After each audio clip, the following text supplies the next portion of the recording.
Properties, audio properties, device, Yeti. Okay, there we go. I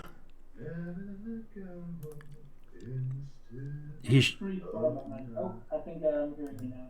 Okay, and then PC audio does not have little equalizer either for some reason. Dave says he hears us too. Will you ask? Can you hear people besides me? Somebody say something for him. Hey, Dave. Dave, can you hear us, Dave? Tell me, can you hear me, Dave? From way down here. From way down here. We feel so Are you far singing to away. Dave Girl or Dave Dave. Bowie? Oh, man. Could he hear? He hasn't replied yet. Jared and Josh are very quiet. That's what I You can found. hear them. Can you guys hear me? Like at a I can normal? hear you. Oh, Yeah, and it's Twitch. okay.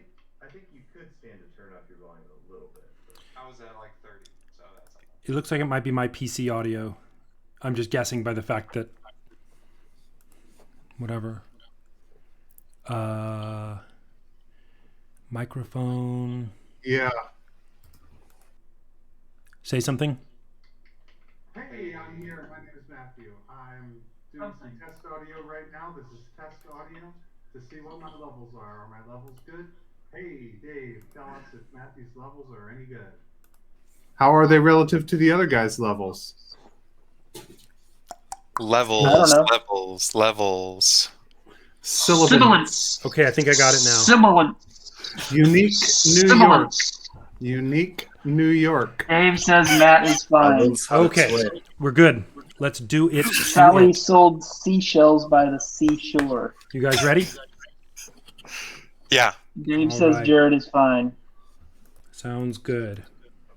Dave said everyone seems Though fine. she assiduously shilled them as shells from Seychelles. On Twitch, I'm still just waiting seeing for you guys to the stop, that's all. Inception thing. I'm still seeing the Inception thing on Twitch. FYI. Oh, yes, I need to transition that. Slip. No, you're not.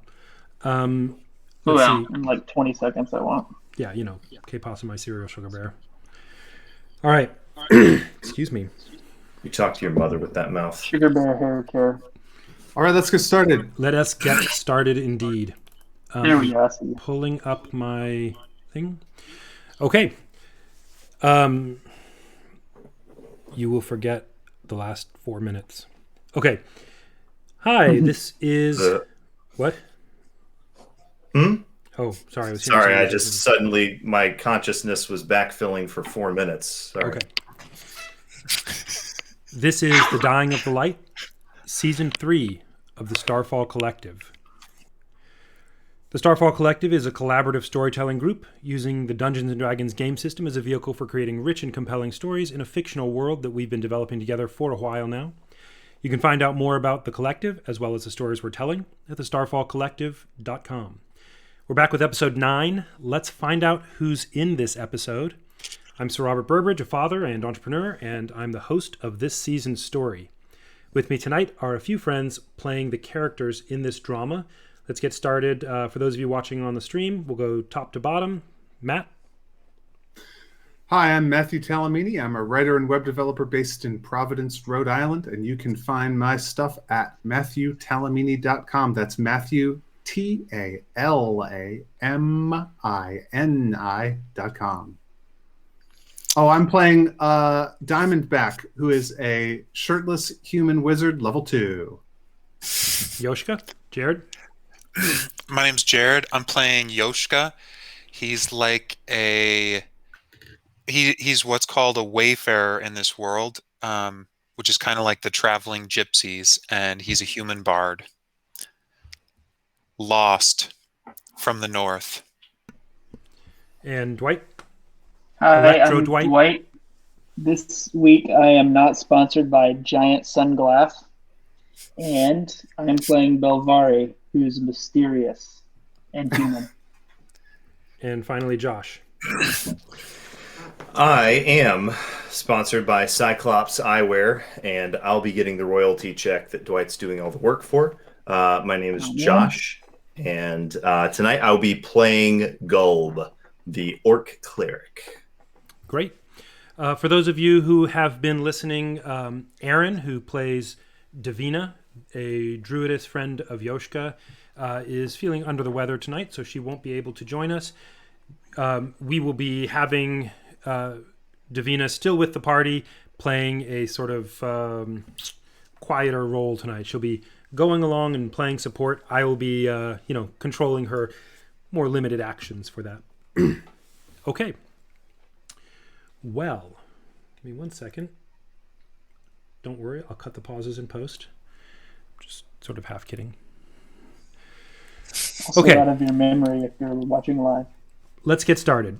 Previously, in the last episode, we had Diamondback, Yoshka, Davina, and Davina actually buried in a sort of cairn, a stone pile, the desiccated corpse of Sleen, who was killed by a spider before that, the night before.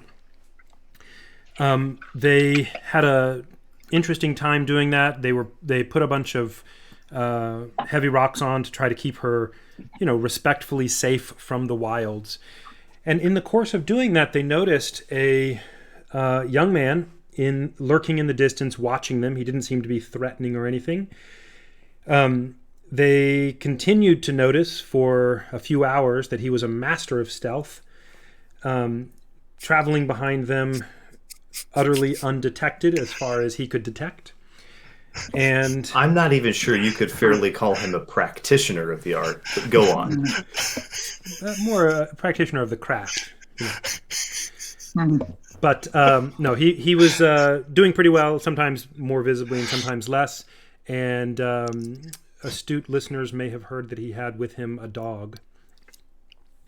That said, as the party made their way through the jungle, through the forest, it's becoming a little less and less of a jungle these days as they've been traveling northward.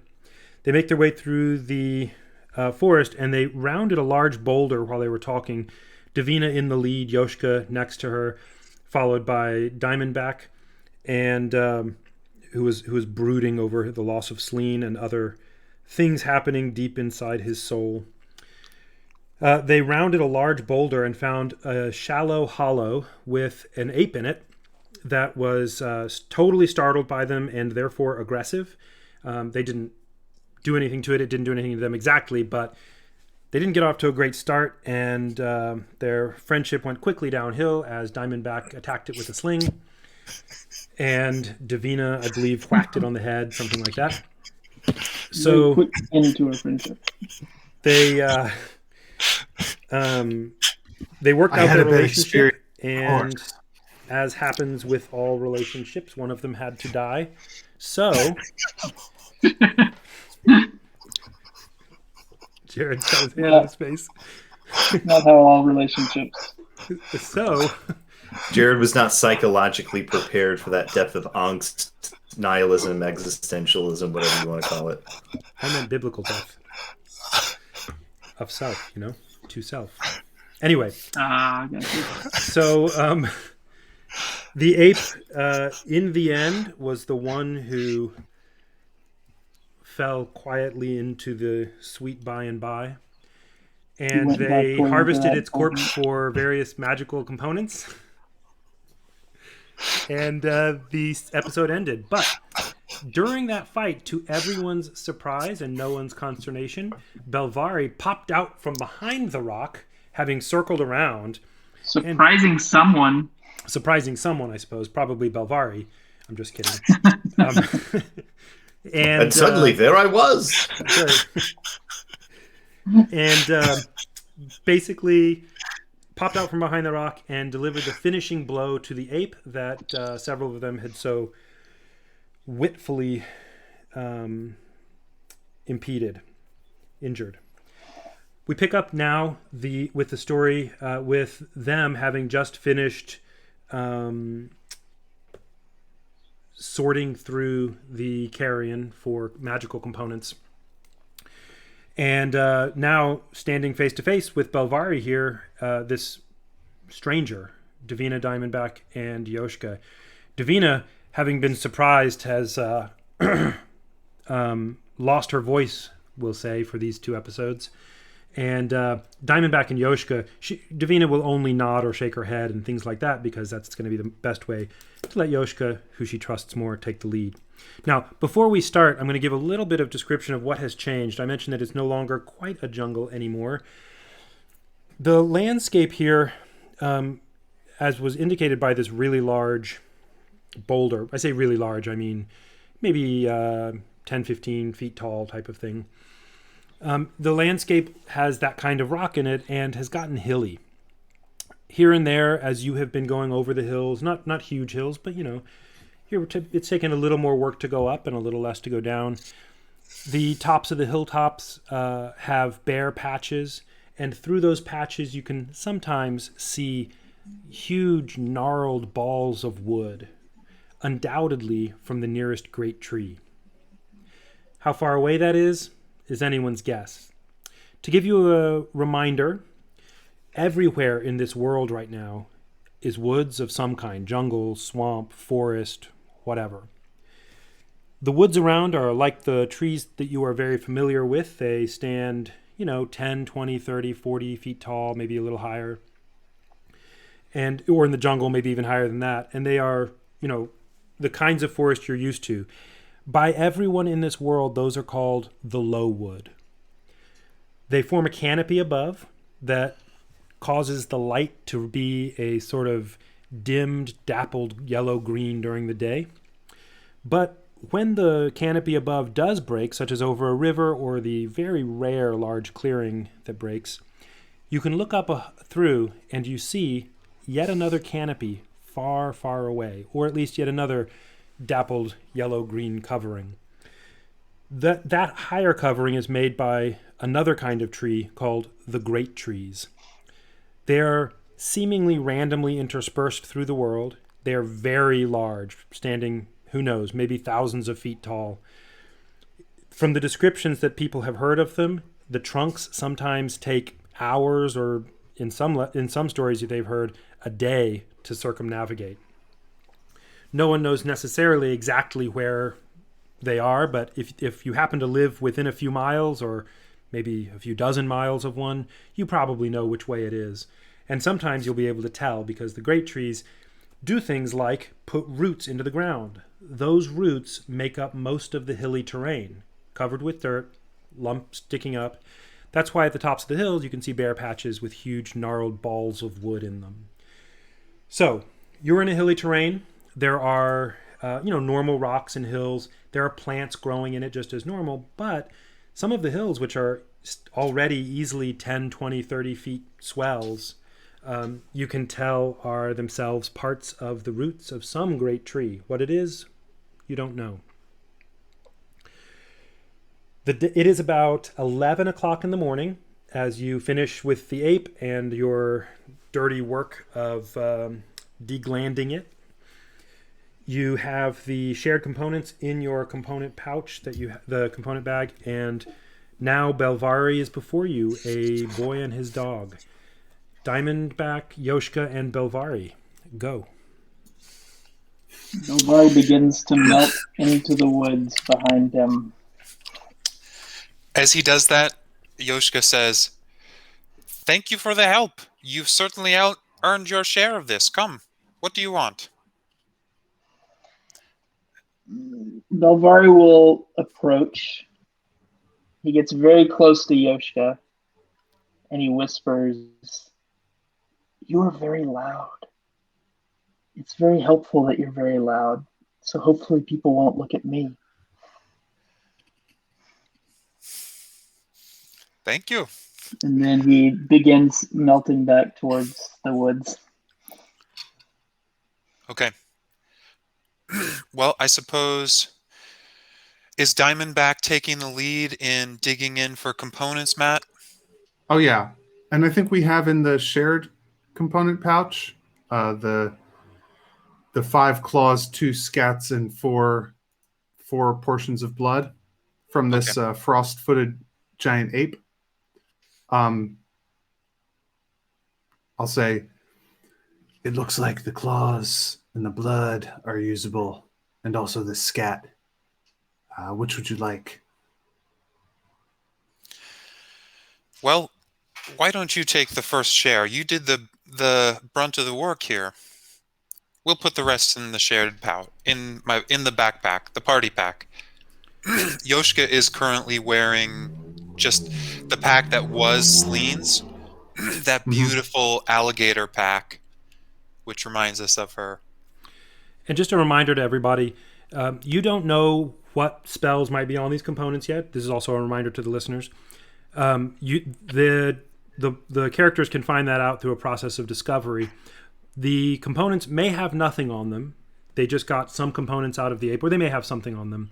And I will let you guys know, you would know this already, if you find components with detect magic in them, you can use that detect magic to detect various kinds of magic, such as which parts of an animal are definitely components or not. Fair enough? Yeah. Okay, go on. Remind me again what time of day it is. It's about 11 a.m.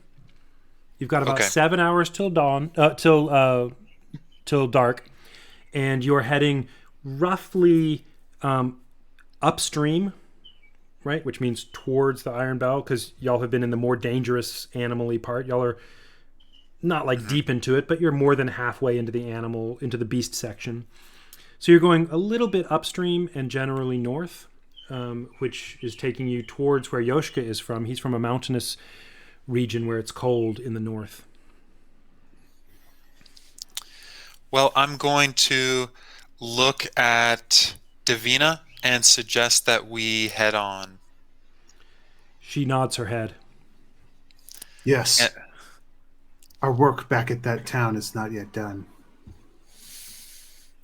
And then I'm going to continue the way last time I had been leading us.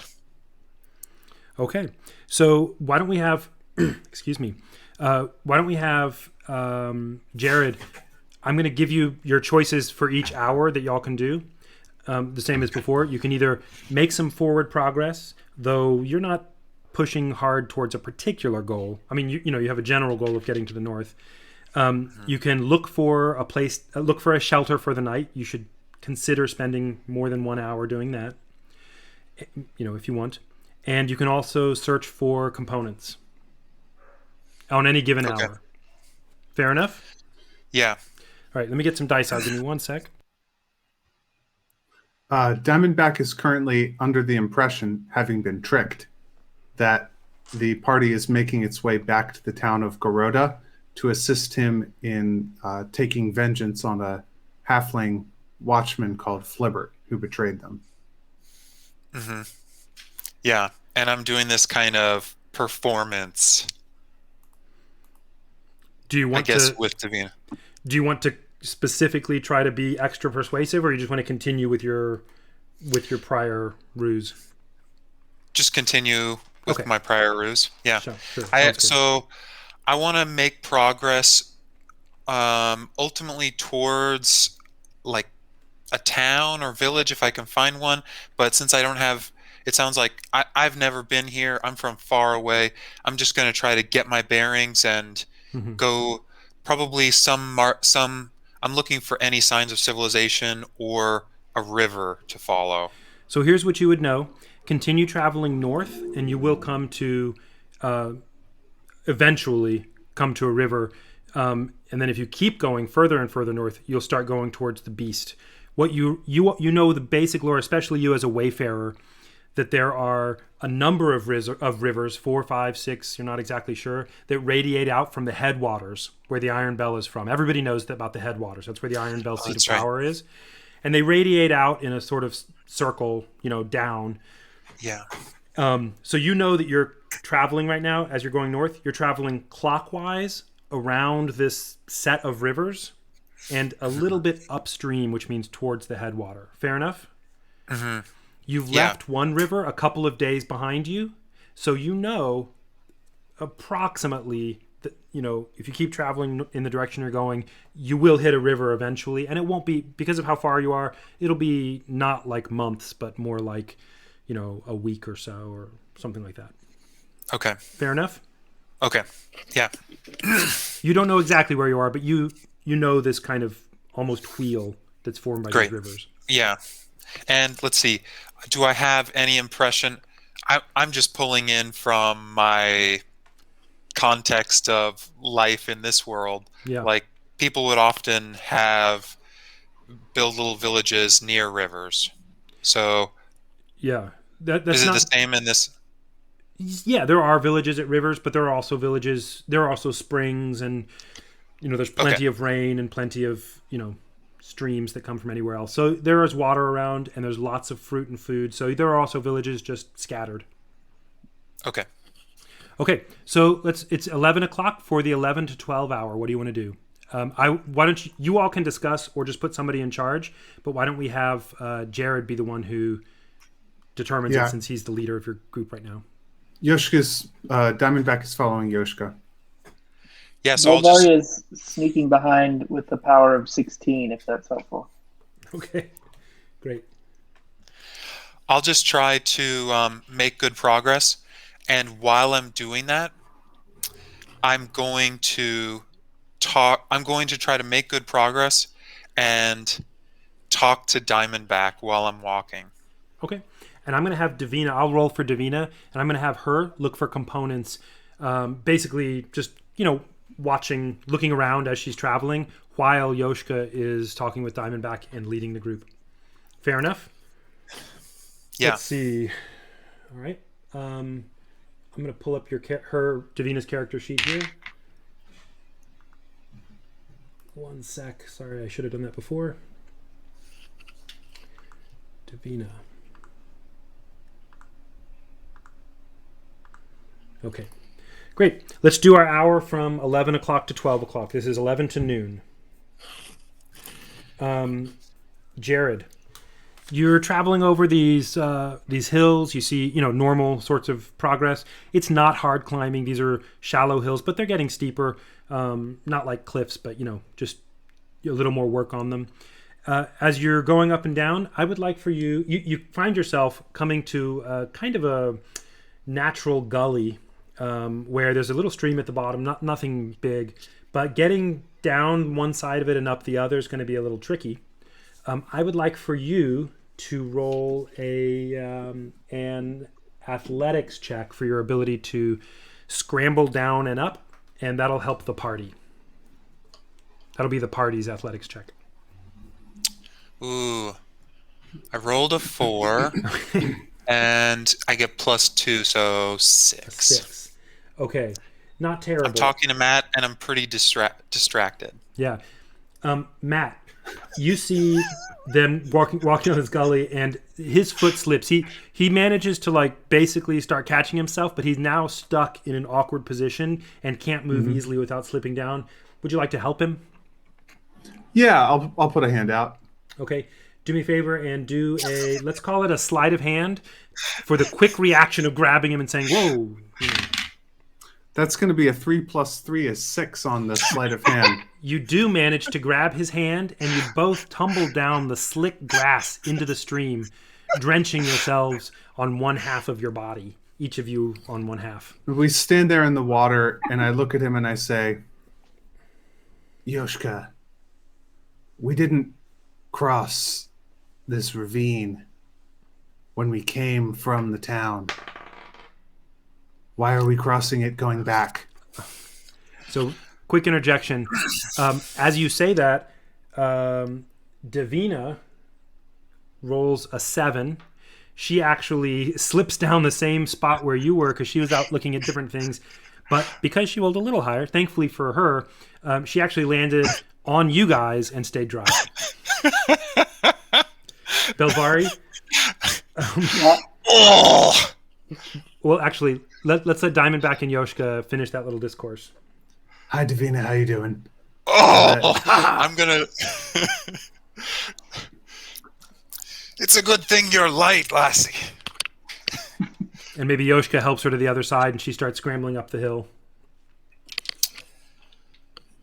Diamondback, I've been thinking about what's happened to us. This isn't quite the way we went, but I think this is the right direction.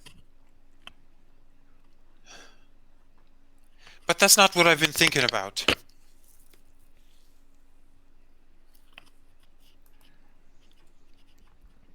Those teeth. What does a wish mean for us? The chance of finding enough corresponding teeth at random out in the woods is very low. I suggest you put it to the back of your mind. We have more pressing matters to attend to in Goroda. I see the beginning of something here. This could mean, think of what we could wish. This could be more than the death of Sleen. This could be, you could bring your village back. We could wish for, and I look around for Belvari. The fall of the Iron Bell. I never have thought of these things before.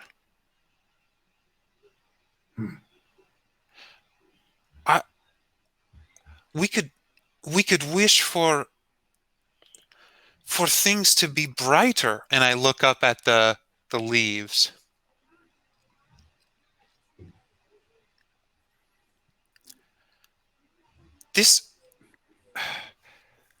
I know this is a dark day, but these teeth have been making me to think thoughts that I have never thought before.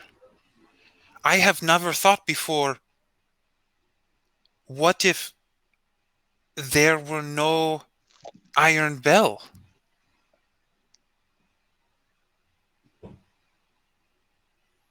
They caused this, did they not? The halfling, he was only afraid of them. They pushed him to do things like this. Yes, and the gods created the world, and the world created the Iron Bell, and the Iron Bell made the halfling betray us, and so I'll just destroy all of them, shall I? Come. And he starts climbing up the other side of the ravine. Are we making our way through these woods or not? Yes. And then I'm going to just continue on with him. Belvari, seeing the trouble they had going down that slope, what do you want to try to do? Belvari will lean heavily into his wisdom and go a different way. Okay, do me a favor then. Roll investigation to see if you can find a better way. That is leaning a little more into intelligence, but we'll take it. I got a 2, natural 1 actually. So Okay. I think I go the exact same way and fall even more spectacularly into the hole. So you smugly smile to yourself at your prowess at finding a better path. And as you begin to walk towards it, your foot falls on exactly the part they slipped on, the same exact step. And right. You slide down the path, and it is immediately after Diamondback and Yoshka have just gotten their half-wet selves out that you land in it fully drenched. Nice.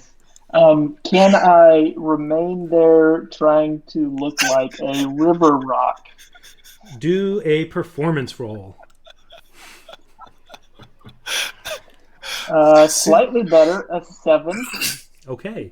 Seeing all this, Diamondback is going to make a charisma saving throw against being discouraged by this ineptitude. Oh, it's a 16. Okay. He's as discouraged as he was before.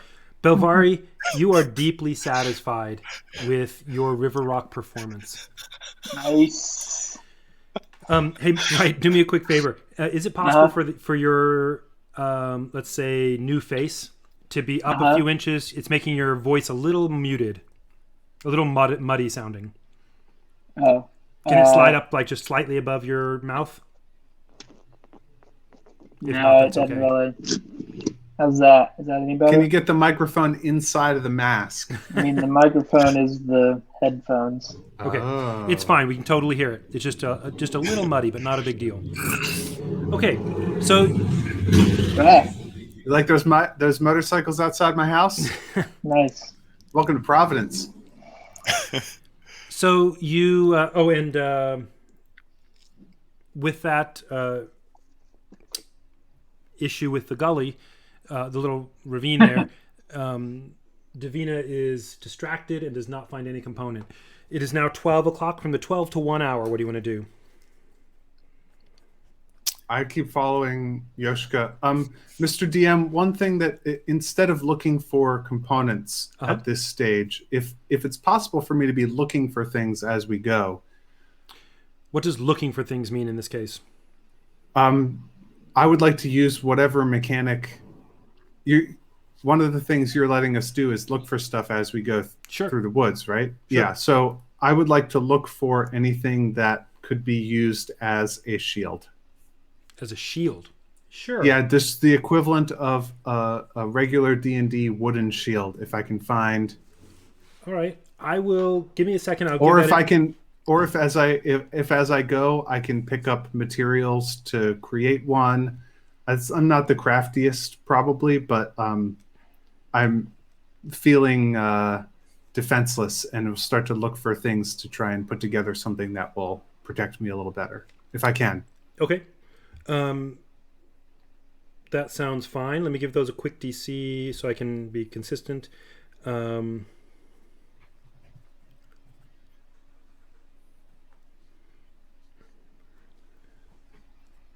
Okay.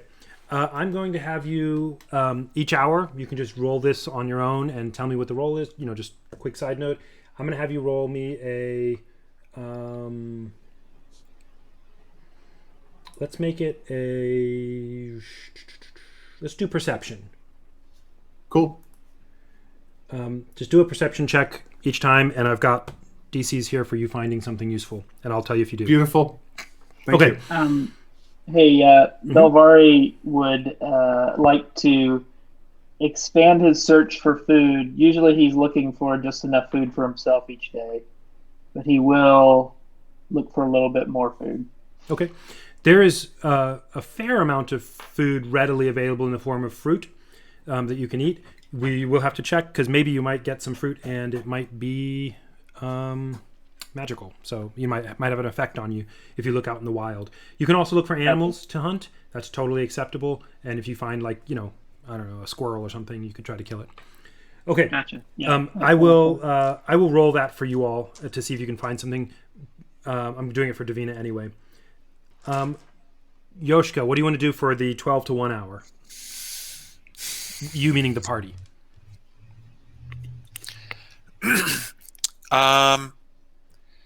Let's see. I'm starting to get pretty hungry, so I'm going to try to make a good bit of progress, like 75% progress, 25% keeping an eye out for some fruit. Okay. What we'll do instead, how about this, is we'll have you ask Davina to do that because you got to put your attention to one or the other to do it reasonably well. Okay. And so why don't you ask Davina to keep an eye out for something to eat? And Belvari is also doing that, though you may not know that. Yeah. Go for it. Will you ask her? Yes. Davina, will you keep an eye out for some food for me? She puts her finger to her throat, indicating it's a little bit sore still, and nods. Okay. Make some progress. Roll me a... you're going to make progress? Yeah. The terrain here is pretty normal. Roll me a survival check to make sure you don't, fall off something or slip on a rock, but...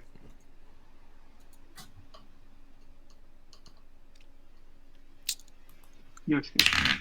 15 plus, let's see, you said survival? Mm-hmm. Plus 2, 17. Okay. If you on D&D Beyond, if you click in the bonus column Click the +2. next to the thing. It'll just roll it for you.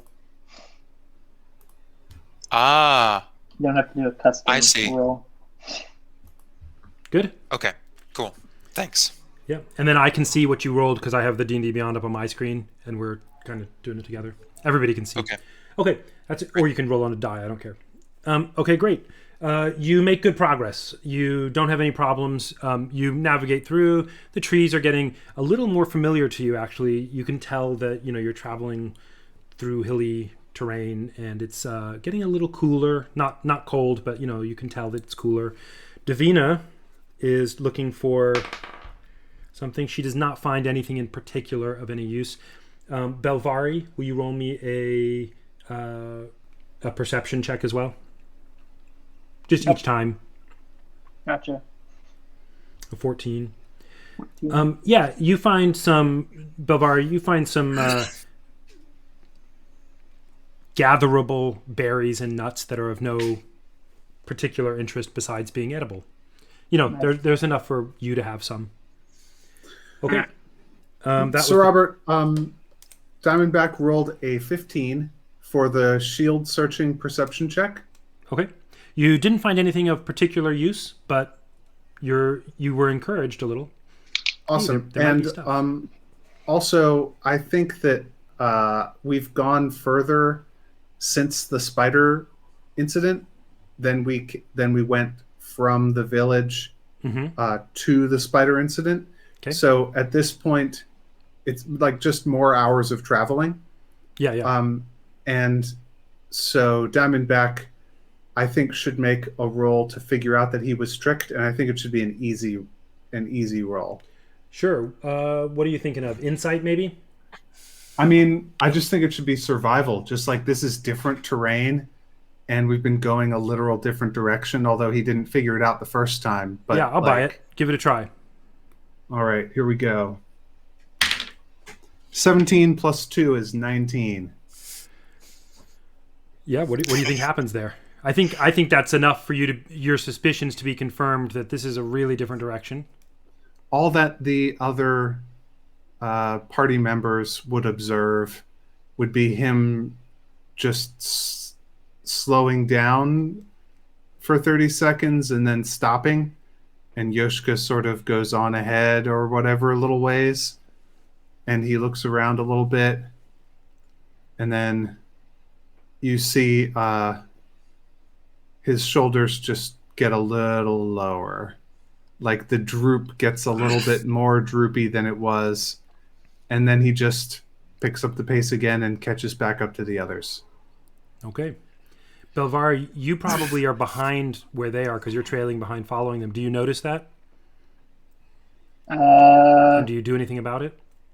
I mean, Belvar might notice that it happened, but he wouldn't put anything together about Fair what enough. it means.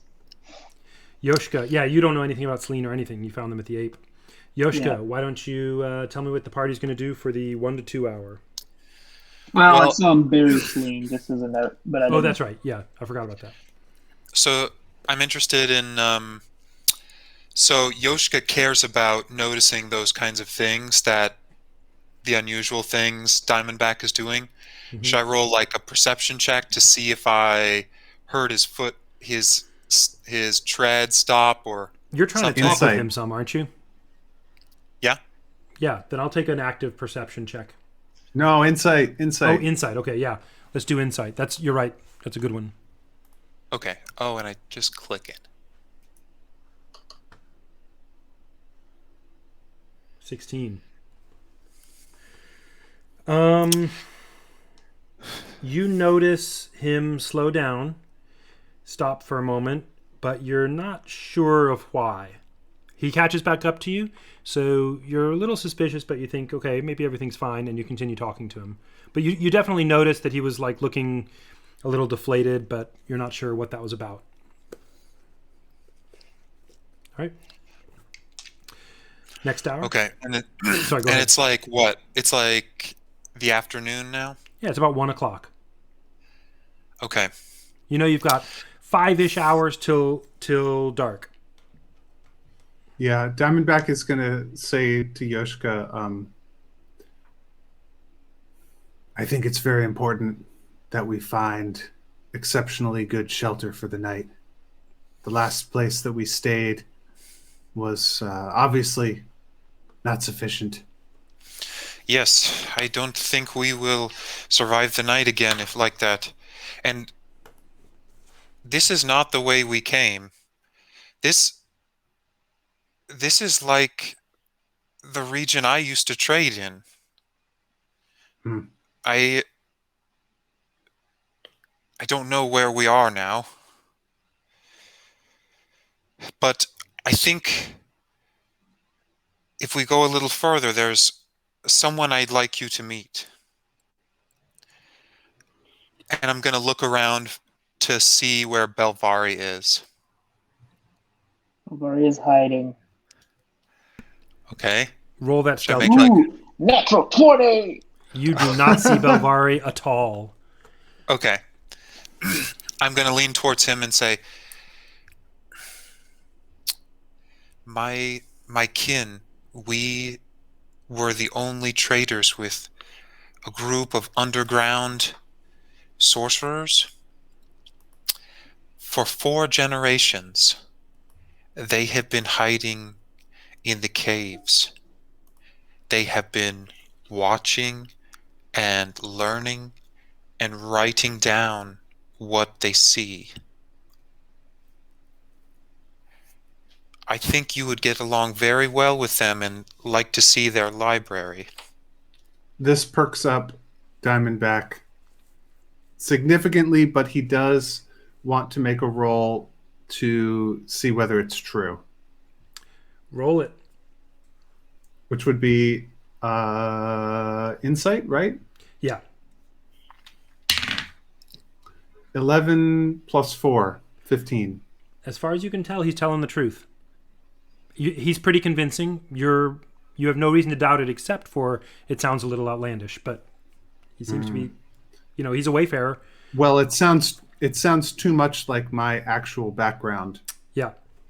It On sounds the other too hand- good to be true. On the other hand, you detected no deception.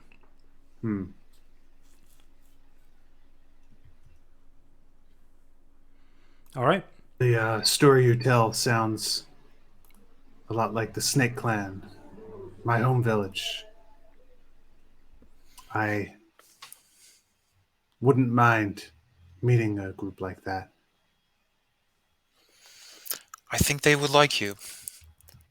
What was the Snake Clan like?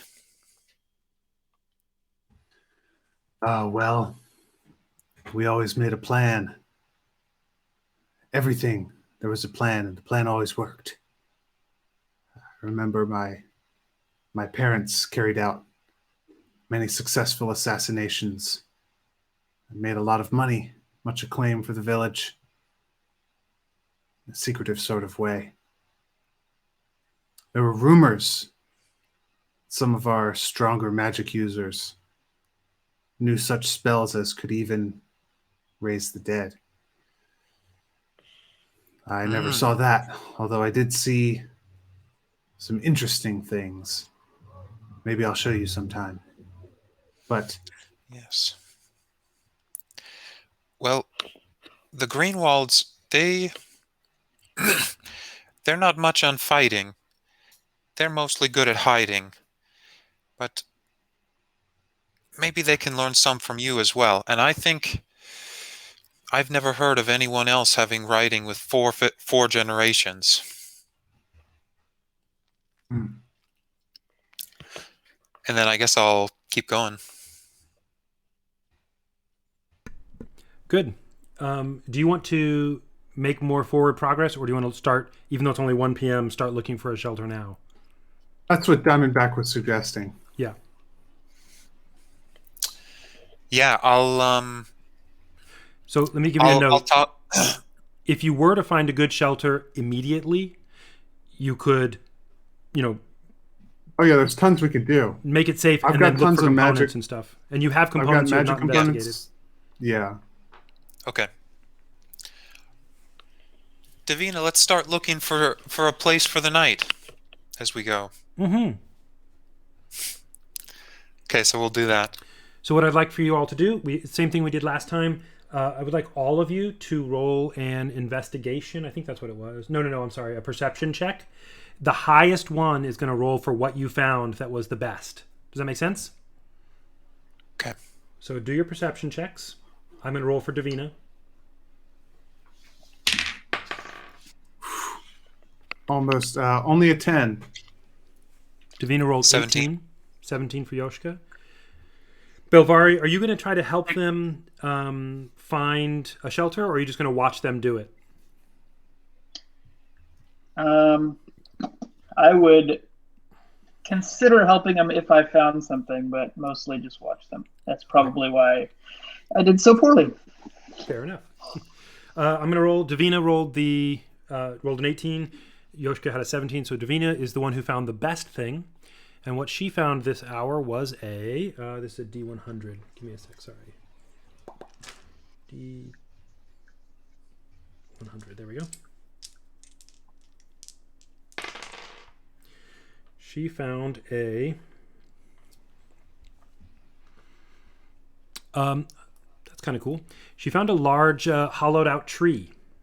It's big, kind of like oak tree. Definitely all of you could be inside of it. It's sort of a my side of the mountain type of deal. The hollow is 6 or 7 feet off of the ground, which is great. It's not at ground level. The part where like a branch fell and it's got the hollow on it. And you could climb in there. It's sheltered from the top. It's obviously pitch black. You can fit about a person through easily in the hole, and inside the trunk, that whole portion of it is hollowed out. You could easily stay there, or you could spend a little time looking for another one. If you look in the same area for another one, you might find something great in this next hour, in which case you could use it instead of the tree. Or if you find something worse, you could keep using the tree instead. You still know where the tree is. Let's remember this tree, and maybe search for something even better. And to give you a sense of that, on the D100, she rolled a 53. So that's where you are on the scale of excellent, how good it is. Sounds good. Okay. So 2 to 3, let's everybody roll your perception checks again. 12. Davina rolled 8. And 6. Davina rolls again. Natural 1.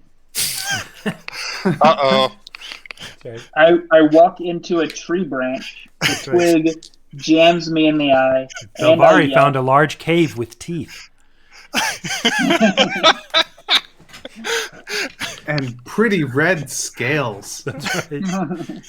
Okay, she's going to roll again for... Davina rolled the highest, which was not very high, but whatever. It was the highest. And she found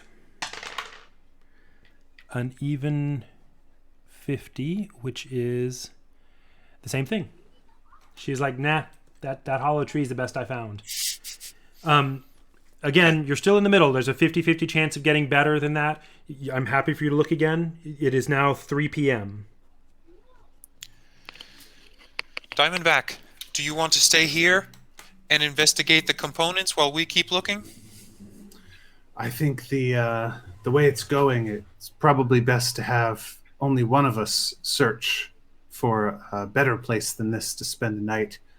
The rest of us can possibly get other things done here. I would appreciate the chance to take a rest.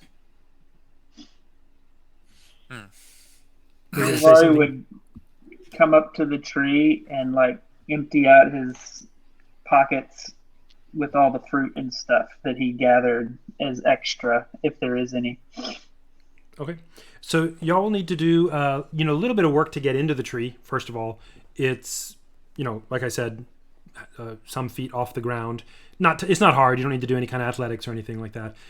The inside of the tree, it will require a little bit of work to make Diamondback probably what you would consider to be reasonably safe. You should do that for an hour. And that would be things like, for example, chucking some dirt in to make the floor, to make the ground part of it fairly level for you. And then you may also want to get some branches and stuff to fill the hole with for the night. That kind Sounds of good. Only Okay. one person can fit in there? You can all fit in there. Oh. One So person can fit it's a through the fallen tree? hole at a time. Okay. And No, it's a it- fallen tree? No, it's a standing up tree, and several feet off the ground, where maybe a large limb broke off some time ago.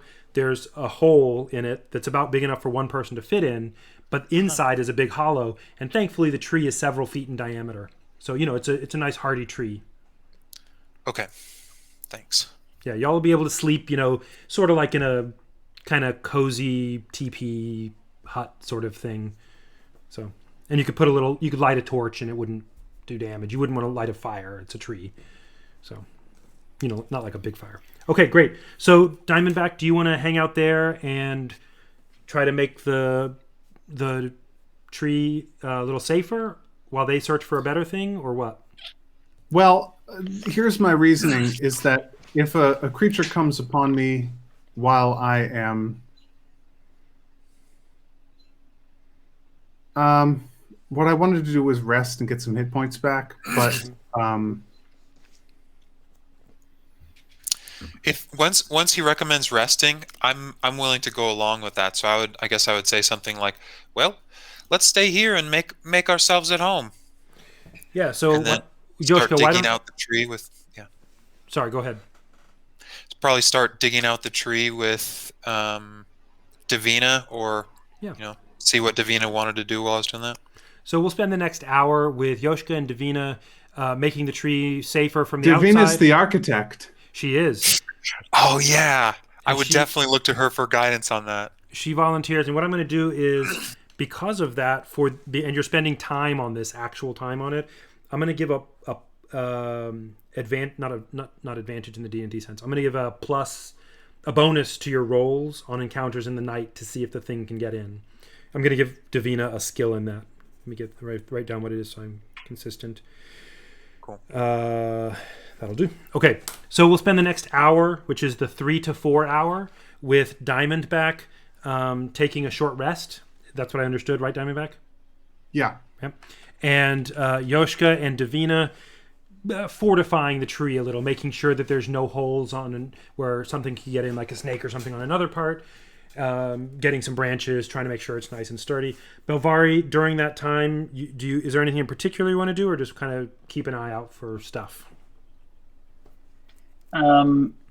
Belvari will pull out of his pouch a sweetwood orange tree flower and a black root oak wood, and kind of rub them together and hand them to Diamondback. And what happens when you do that? He receives 1d4 plus my spellcasting bonus. Where is that spellcasting? What? For healing? I have 2 modifier or 4 attack. Is it modifier? Yeah, let's go with that. I don't know. That sounds good. It's not an attack, so. Yeah. You get 5 hit points. Oh, that's awesome. I'm not going to take a rest then. So Belvari, to your surprise, as you were getting ready for the rest, Belvari silently, without a word, walks up to you, and he already has, you can tell by the way he's holding them, a couple of components in your hand. You don't know what he's going to do, but he has not been threatening in any way. Without any notice, he does exactly as Dwight said. He rubs them in his hands, and you notice the normal swirl of black. This is different than the thing that happened before, and he says a word to you that you can't quite make out. And Dwight, this was healing word, right? Yeah. He says a word to you, Matt, or Diamondback, that you can't quite make out, and it may not even actually be a word exactly, but that black mist that was coming out of his hands as he rubbed them, and at the same moment he spoke a word, that mist formed up and almost went into his mouth like a breath and back out to you very quickly, and you felt yourself enshrouded with this like a thin warm layer around you just for a fleeting moment, and you felt refreshed and healed. Thank you, friend. That's a most interesting spell. Can you tell me what are the components that one uses to cast that spell? Belvari moves very, very close, and he whispers the components. And what were they? I'm going to put them on my sheet with 0, but so that I know what their effect is. You can just copy them into the Uh, group pouch and the shared pouch, and he'll be able to Oh yeah. do that. Okay, so that is the. So what do you want to do during that hour then, Diamondback? Since you're not going to rest. What I would actually like to do is to get out the red bark olive tree wood Okay, and attempt to discern what magical properties it has during this hour. absolutely. So let's do And that will that. expend one of them. Sorry, you're going to have to give me 1 second to look it up. And it's the wood from it or the bark? The wood from the red bark olive tree. Okay. You take this wood and you start chewing on it. You've tried this before with this wood and you got distracted by your inner turmoil. But this time you do notice something and you can tell you're learning some things from it as you've got more focus than you did before. What I'd like you to do, Matt, is roll me a d20. Let's make it an Arcana check. Yeah. This is where being a wizard is good. 10 plus 2 is 12. Okay. You can tell for sure that it has something, a spell that you're actually familiar with. It feels natural to you. That's a way of saying it's a wizard spell. It's Ray of Frost, a cantrip. You can a spell you only need that one component, and you can do some good damage with it. It's a level 0 Ray of Frost. You can Excellent. also tell, though it's a stranger magic, it's not one you're super familiar with, although you know of it from your Snake Clan past. It's a level 3 spell called Speak with the Dead. Hmm. That's interesting. Excellent. And then finally, you can tell there's something else there, but you're not sure what. It's a stronger magic than the others, though.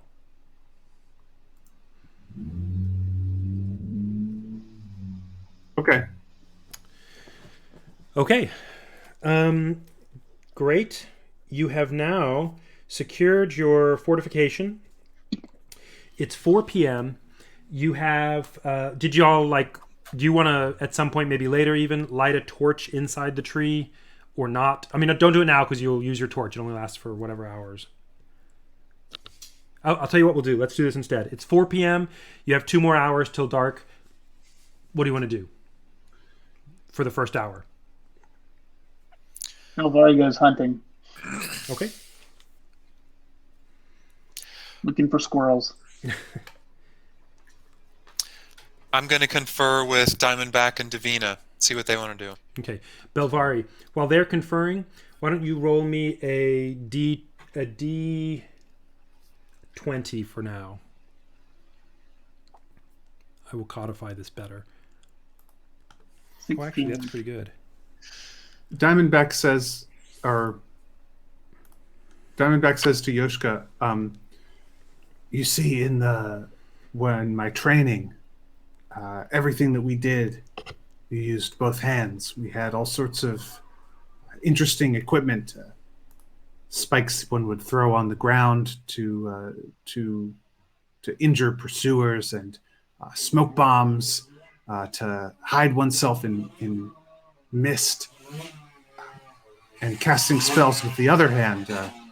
But I find I don't have any of that special equipment, and I wasn't trained in much of it. And when I encountered the horse with Sleen and the ape just now earlier today, I had one hand with my sling or to cast spells with, and the other hand dangling uselessly. It's not the way of my people, inefficiency. So I'd like to find any sort of shield, even a simple wooden shield made out of sticks or boards, if we can find them. If we have any, if anybody has an axe or anything like that, we could, find a source of wood and hack something together. Well, do any of you know weaving? I have seen a wicker shield hold up for a fight or two. Mm. I look to Davina also.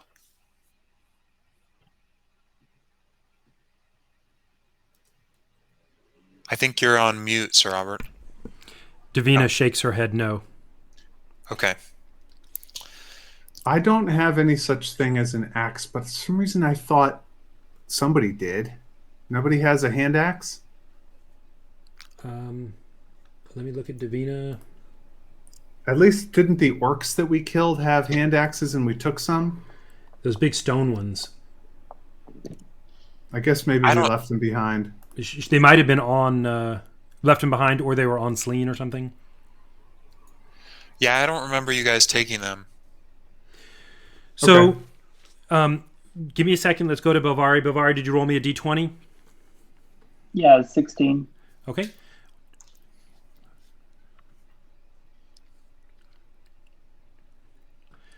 All right. You found.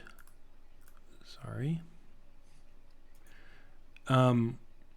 You found an antelope grazing around in the jungle. I mean, in the forest here. Do you want to? You can do one of two things. You can go. You're near enough to them. You can ask them for help. You found an antelope. You could eat it. You know, you could get dinner for us, or you can try to kill it on your own. What do you want to do? Kill it on my own. Okay. All right. Here's what I'm going to do. I'm going to give you 3 chances to hit it. Do you have something that'll do a ranged attack? It can be either magical or not magical. Something like magic missile is a guaranteed hit. Something like a sling is not a guaranteed hit. Yeah, I'll use my sling. Okay. Why don't you go ahead and give me 1 second. I think I've got... I will use the nearest creature. I have it right here. CR 1/4. That'll work. Okay. Go ahead and I have an armor class and everything. Go ahead and use your sling. Tell me what you got. Roll your... There's no initiative here. It's just an animal. 17 to hit. You definitely hit it. Tell me about your damage. Okay. Is 3 bludgeoning. 3 damage? Yeah. Okay. It is startled and not severely wounded, but it freezes and looks around, unsure whether, there's a threat. It does not see you if you're standing still. That's what it does for its turn. It just looks around. So if you want to go ahead and do something else, you can. How much would it cost me to run at it with my 30-foot walking speed and hit it with my quarterstaff? I'll tell you what I'll do. If you take a dash action, can you also do an attack? Matt, do you know? It No. says it's a action. That's what the dash action is you do that as your action instead of attacking. It lets you move additionally. Okay. Yeah. So My you're... sling's range is only 30 feet. Oh, okay. So I'm Well, assuming then I'm 30 feet away. you're 30 feet away. Go for it. Run up to it and whack it as hard as you can, as hard as you want to. Nice. Well, if it's as hard as I want to, I Well, do. fair enough. I hit it and As hard as you can. wait, where'd it go? Dang it. 10 to hit. You hit it. That's right on the edge. Okay. Nice. And that does... Are you going to do it two-handed? Whoa! Two-handed. 9 damage. Wow. Okay. I just went... You clubbed that sucker over the head, just thonk, and you hear this really hearty, hollow sound as you brain it, and it, for just a moment, tenses and falls. It's dead. Nice. You now have a spiny-footed antelope carcass that you may need help dragging back, or you could try to butcher it on your own where you are. Let me give you a little bit of warning. If y'all butcher it next to the tree, I'm going to give creatures in the night an advantage on whether they find you, because there is an animal carcass that smells like an animal carcass near you. Gotcha. However, it would not take much time for you to go get them to help you butcher it, or for you to butcher it yourself. You can do that this hour. Gotcha. I'm just going to roll for myself to see if I figure that out. Oh, I did pretty good. Belvari is going to butcher himself here. He has a very small knife that he can use for that. Okay. And do you want to look for components while you're at it? Belvari is primarily looking for food, but if there's like in the stuff that he wouldn't take back for food, he Sure. might search that at the end for components. Okay, that's totally fine. You get, I'm going to call it, let's say 15 pounds of good usable meat out of this. It could be more, but you've got a really tiny knife. And, obviously it's an antelope, so it's a biggish animal. But you get 15 pounds of usable meat. With your knife, the way you did it is you cut it into long strips. So you've got these strips of meat that you can tie together, kind of bind together. And y'all will be able to cook them at the, campsite. If you build a fire or something, you'll be able to cook them like putting a skewer through them and holding them over the fire and cook it that way. As for components, you get 3 components, which are, are you ready to write these down? Yes, now I am. All right. You can put it in your own pouch if you want. Spiny-footed antelope. That's the animal. Uh-huh. You've got some of the blood. 2 of those. 2, bits of blood dried in the fur, say. You've got 4 little bits of brain that seem to you likely. And then you also got 4 teeth that you're going to check. Gotcha. Okay, good. Back at the ranch, Diamondback and Yoshka, Excuse me, sorry. Yeah, go for it. I just looked at. I have a question for Josh. I just looked at Celine's character sheet, and in her inventory there is a shield, a regular wooden shield. Did Celine actually have a shield? Maybe Josh isn't actually with us right now. Yes, she did. She did Awesome. have a shield. Can we make it so that when Diamondback asks Yoshka, he says he's like going to look around and try and cobble together a makeshift shield. Yoshka goes, "Oh, there was one of those in Celine's pack." Yeah, it's a little buckler type of wooden shield, small enough to fit in the pack, but good enough to use. Yeah, it's probably stretched over with hides, reptile hides. Great. Diamondback has a shield. Awesome. It's a great day for Diamondback. Ooh, one of the things she specializes in snakes. So I don't know if it's a diamondback snake, but it's some kind of like, stretched snake skin. I'm going to add that to Diamondback's equipment. And a diamondback, just for our listeners, is a kind of rattlesnake. Yeah. And if anybody's interested, Only kind of Matthew. Rarely, but sometimes they climb trees and then fall on their prey. Yeesh. Good luck sleeping tonight. Okay, and I'm just going to see what Davina found because I was having her search. She found,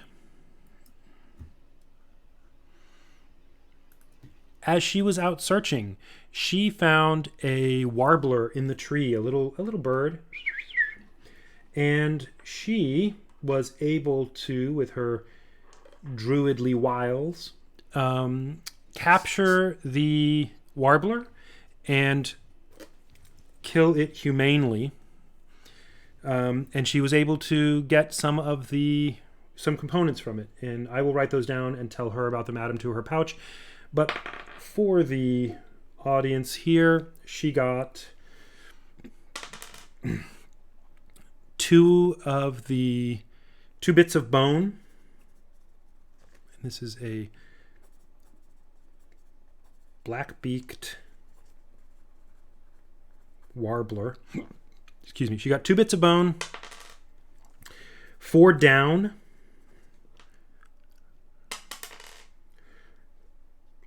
2 blood, little bits of blood, and 3 feathers. Okay. I will add those to her pouch. So it's getting ready to be dusk. You have about an hour left. A reasonable use of this hour would be to search for things if you wanted, but maybe a more reasonable use might be to cook your food and eat it, and also divvy it among you as rations. I will let you do 1 pound of meat as a ration. That's like a thing you can eat, so you can add that to your character sheet if you want to. 1 pound of cooked meat is a ration. So wait, did Yoshka get to go searching during that previous hour we just finished? Oh, do you want to do that also? I guess you were going to help him look for a shield, but we ended up not doing that. So yeah, you can search for an animal. That sounds good. Or search for you want to search for food, right? Or just let's see. Davina didn't already find some, right, when we were walking? Belvari did this same hour, but you don't know that. He's out somewhere. Yeah. And even if you knew it, you wouldn't know that you would. Well, I'm gonna actually I'll look in Celine's pack and see if there's any food in there. And if there is, I'll just go look for components. Is there? Where did she have that? So at this point, Diamondback should have Celine's component pouch. Matt, you're muted. Diamondback has added all of Celine's components to his. But Jared, you have her full adventuring pack. So you have her bedroll, her rations, her like druidic supplies in little pouches. Right. Okay. Some money. I'm looking at her character. No, sorry, I'm looking at the wrong character sheet. I remember I used her rations. Yeah. So I'm still hungry. I'm gonna look for some Didn't food. we eat in the morning? Yeah, but I left half of it for that guy. Oh. Andy's a big guy. Yoshka's no slim fella. That's right. Yoshka, you're going to look for an animal, right? Yeah. Roll me a d20. Okay, what kind of check? Or just a d20? It's just a d20. It's a lookup table.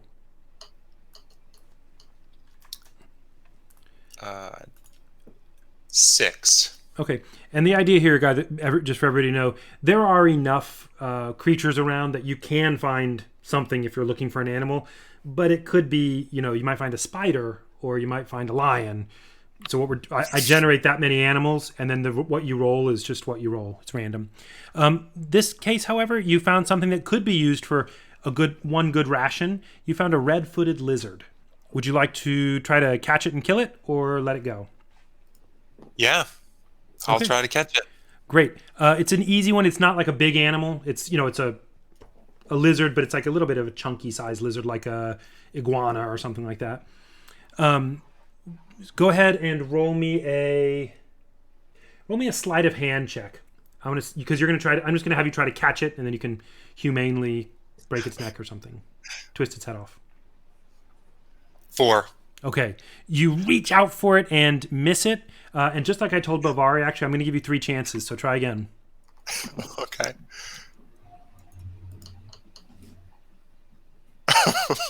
A 4. Great. One more chance. Go for that 444. 14. Okay, that actually is enough. You do catch it on the last try. You've skinned your knee. You took half a hit point of damage, but you got it. Tell me, do you want to? Why don't you just take the whole thing back to camp? Yeah. It has some components, some body parts in it that might be components. You're welcome to investigate those later. You because it's what it is. You just have the whole thing, and I'm just going to tell you it's a red-footed lizard. And here's what you get out of it. Tell me when you're ready. Okay. You got 1 tail, 2 bones, and 1 of its feet, and its brain. In addition to the meat, you also got 1 ration of meat out of it.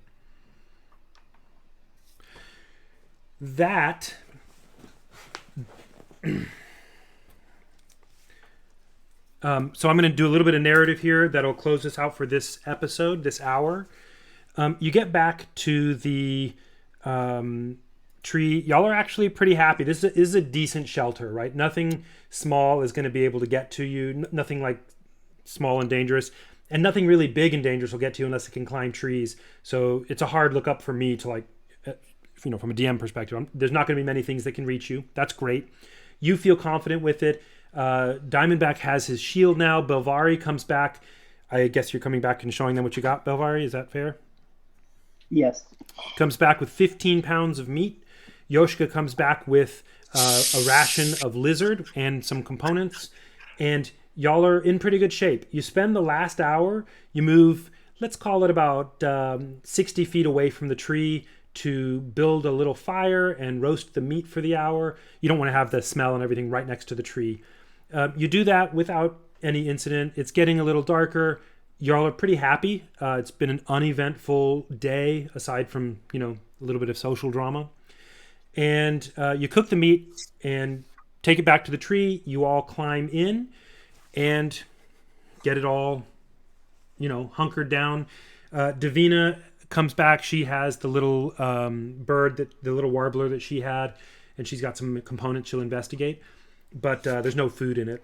But y'all are pretty happy about that. When we get back, I will. That'll be the end of this episode. Let me pull up my boilerplate that I'll cut in post.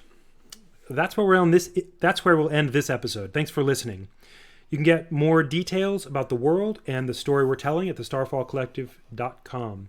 In the next episode, we will pick up with the party beginning the night here in this hollow tree. Here in this hollow tree. That's all. All right. 10 minutes. We'll be back at 9 o'clock. No, 9:10. Awesome. Alrighty. See you guys in a few. And Josh, you'll come in. Hey! Yes.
Welcome back.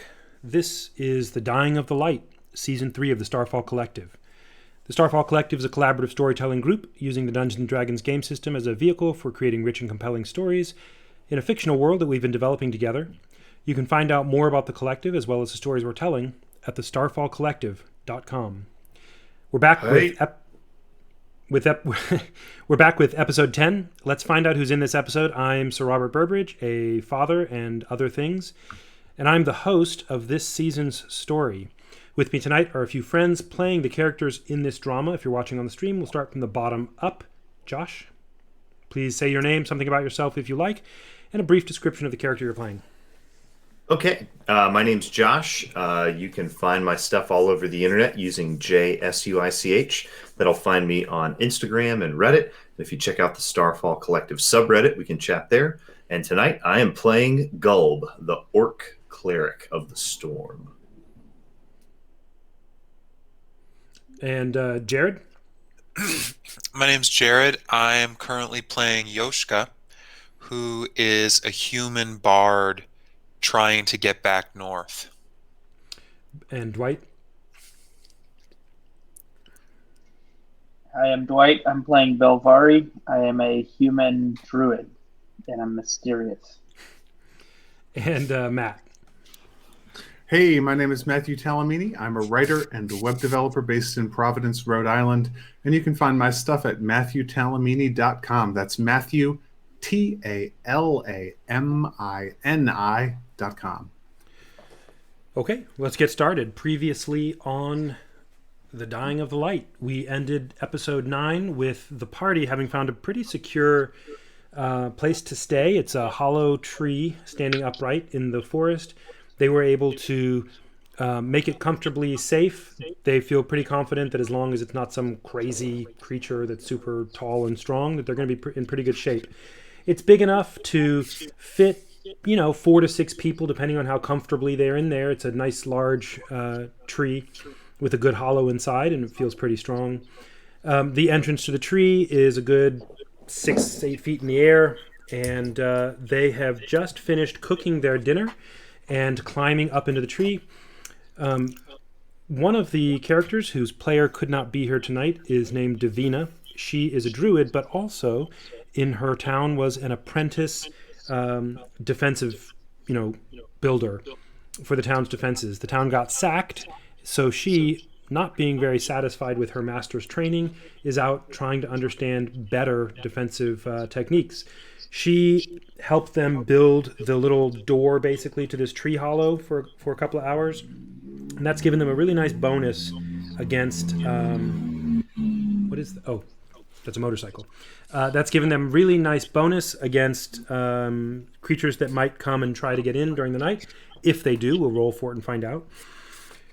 So they are about to settle in. They've got 12 hours until light outside, and they'll be able to see the light a little bit through the cracks in the hollow in the doorway. And I believe we'll open with Belvari, who has generally kept his distance, now is not keeping his distance. They are all together in this hollow of a tree. They probably have, if they want any light, they can either cast a spell to make some light, or use one of their torches. They can comfortably use a torch without it being suffocating or dangerous to the tree. It would be very foolish to try to build a campfire in the tree. So, why don't we pick up with Belvari, Diamondback, and Yoshka and Davina in the tree. They've just sealed the door as night is falling. I have a question, quick mechanical question. I need 8 hours of rest. Is that the whole night, or are there extra hours to be accounted for? 12 hours in the night, so you can do things for Okay. 4 hours and get a full night's rest, everybody each night. Can I examine Your components? magical components without light? You may. Yeah, you can. Okay, so that's what I would do. I would sit in the dark and examine magical components for 4 hours and then go to sleep. Okay. Let's Unless somebody wants me to spend time on watch. Yeah, it's prudent to have a watch just to listen at least. If anybody's going to be asleep. Obviously, if one of you is not going to sleep, that's fine. However, if you don't sleep for the night, you will have exhaustion the next day. If you don't get any sleep, you're going to be exhausted the next day, which is a mechanical It's thing bad. in Dungeons and Dragons that counts against you when you try to do things. I'm going to let Yoshka tell me what to do with regard to watch and stuff. Okay, sounds good. But we'll start with Belvari, who I believe had something he wanted to say. Belvari, once everybody's in, the door's closed. He whispers, "Don't sleep. There's snakes." Then he crawls over to the corner of the hole and obviously goes to sleep.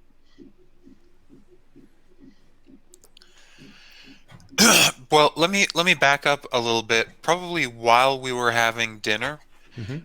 an important conversation I would have had with him was something like, "Well, lad, thanks. What a haul you found. Thanks for sharing it with us. What's your name?"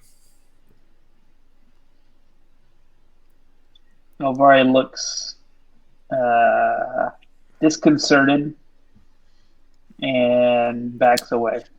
Well, you're certainly welcome. We found this tree. You're certainly welcome to stay with us. Belvari looks slightly less disconcerted. Okay, so that happened. So then fast forward Sorry, back to real the quickly, and present. before you go any further on that, you have 15 rations of food. How many of you ate one of the rations? Fresh meat. It's a good deal. I already ate this morning one of my rations, but if they give me some, I put them in my inventory. Okay, let's divvy the Yeah, rations. Go ahead. Belvari eats one and then takes two and then walks away from the pile. Okay, so that's 12 left. Yoshka, do you eat one? Yeah, I'll eat one. 11 left. Davina did not need to eat. Davina and Diamondback ate this morning. Yoshka did not. So there are 11 left to divide among the three of you. How do you want to do that? Well, as Balvari has backed away, I'll say, "Well, what do you want to do with the rest of this? Shall I put it in my pack? This is where we keep the group. Belvari This is where we this keep is the group stuff." Belvari is not participating in this conversation. That's acceptable to me. And Davina takes one of them for herself and then nods about the rest into the pack, Okay. which means there's 10 you can add to your pack. You can do that in the spreadsheet, the component pouch. Just add an equipment page, or you can do it in D&D Beyond. Both are fine with me. Okay. Either are fine. Either is fine with me. Okay, so we'll cut back into the nighttime. And Belvari, Belvari has just said, "Don't sleep. There are snakes." Yes. and then went to sleep. and then Okay. he and his dog go into a corner and sleep. Diamondback is going to look around to see if he can detect any snakes. Roll a perception check. No, an investigation. Much better. That's going to be 7 plus 4 is 11. You don't detect any snakes, and you do notice the apparent contradiction in Belvari's statement and action. Right. Well, yes, of course. And I say, so that the group can hear, "Yes, there are, of course, many snakes." And I sit down on the floor. So we've Well- got 3 watches for the night. We do these in 1 watch chunks, but a watch is 4 hours, right? So there's 12 hours total. If people are asleep and not doing anything in particular besides watching, then I'll do 1 check for that watch about an animal attack. If you want to do something in particular, like investigate some components, that's totally fine too. And we'll just do those, for that character who's not asleep in the hour-by-hour basis. So Yoshka Diamondback said that he will follow your lead and your direction regarding sleeping, standing watch. Belvari appears not to be doing that, and Davina is up for whatever. She's feeling rested, in a good mood, and feels pretty safe around Yoshka. Well, who would like first watch? Davina raises her hand that she's willing. All right. Diamondback, you want second or last? Humans have to get an uninterrupted 8 hours, right? That's right. So I'll say, if possible, I would prefer the last watch. Whoever takes the middle watch can sleep on either side. They won't get a long rest, but they won't be exhausted in the morning. Okay. All right, I'll get second watch. And so Davina nods and is ready to do first watch. She positions herself near, kind of shimmies over, positions herself near the entryway, basically, through which she can, kind of peer out a little bit and see things. And it's just a pitch black night outside. There's nothing special. But she can also hear, if there is anything, she can hear crickets and creatures and things like that. Let us do the night. Sorry, give me 1 second. I have to pull up Davina's. There it is.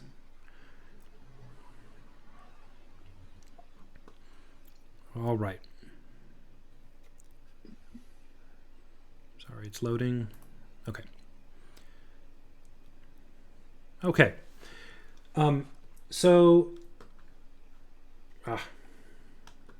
we go. Davina has in her inventory, sorry for the delay here,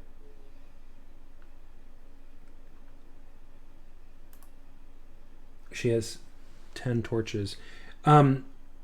She is not going to light her torch, but she is going to spend her time not being super vigilant because it's a pretty safe tree. She's not like going to try to be hyper attentive to every single thing that might be out there.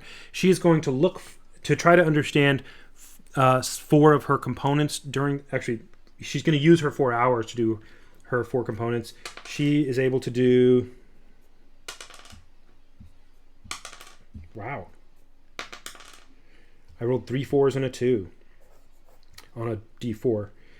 She is able to investigate 14 of her components during the time. So I was trying to figure out a good way to do it. So I was doing a d4 for each hour. So you can 15 minutes on a component because 1 hour was a little long. I don't know. I'm figuring it out. I'm going to do those offline with her. We don't need to spend the time because she's not actually here. But I will fill them in her component pouch. She spends her time doing that, and about an hour into the night, so about an hour has passed, and Davina's attention is caught, and she's not saying anything because she can't. She's still got a sore throat, but her attention is caught, and she is pretty sure she hears out in the distance a little bit a scuffling sound, some kind of. It doesn't sound like an animal exactly, but it sounds kind of like someone running. And then it gets louder and louder. It's not very far away, 30 feet, 20 feet away. And then she hears something else, some movement through the brush and snorting like of some kind of pig snorting. And eventually she hears the familiar sounds of components whooshing together. After maybe a minute or two of this, she can also hear some grunting sounds that sound like someone, like a person, is caught out there and this piggish sound, and they're fighting. Josh, will you give us a sense of, what kind of things they're hearing? It would be things, like, away! You're trying to not deal with this pig sound. Oh, yeah. They would hear really, really deep, resonant, booming voice saying like, shouting in some language that probably none of you even know. So Davina hears that. Sorry, I saw something on the thing on the screen. Davina hears that and is taken aback, first of all.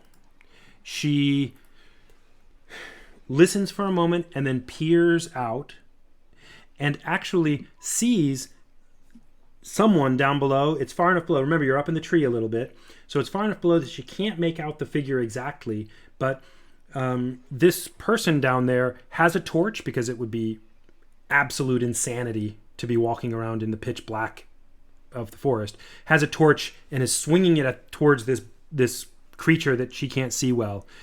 She reaches over and shakes Yoshka on the shoulder. You can hear her rasp a little bit, Yoshka, Yoshka. But she doesn't need to say more because you can hear something happening outside. Okay, I'm going to get up and pop and reach, kind of pull myself up and look out the hole.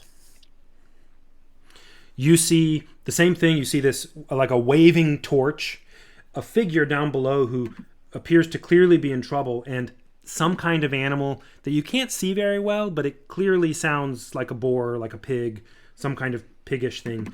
It's not nothing because the person seems to be, trying to stave it off with the torch, but the person down there is clearly in some significant amount of trouble. The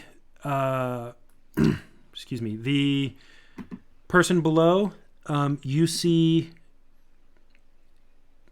you hear a component do its thing, and a firebolt leaps from its fingers, casts a little sphere of light through the forest about 25 feet, and impacts near the creature. Does not hit it, but this person down below is definitely fighting.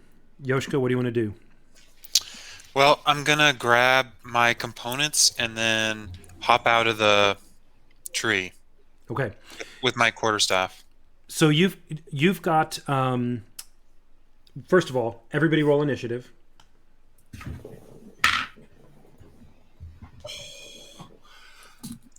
21 initiative up in here, although I'm still asleep.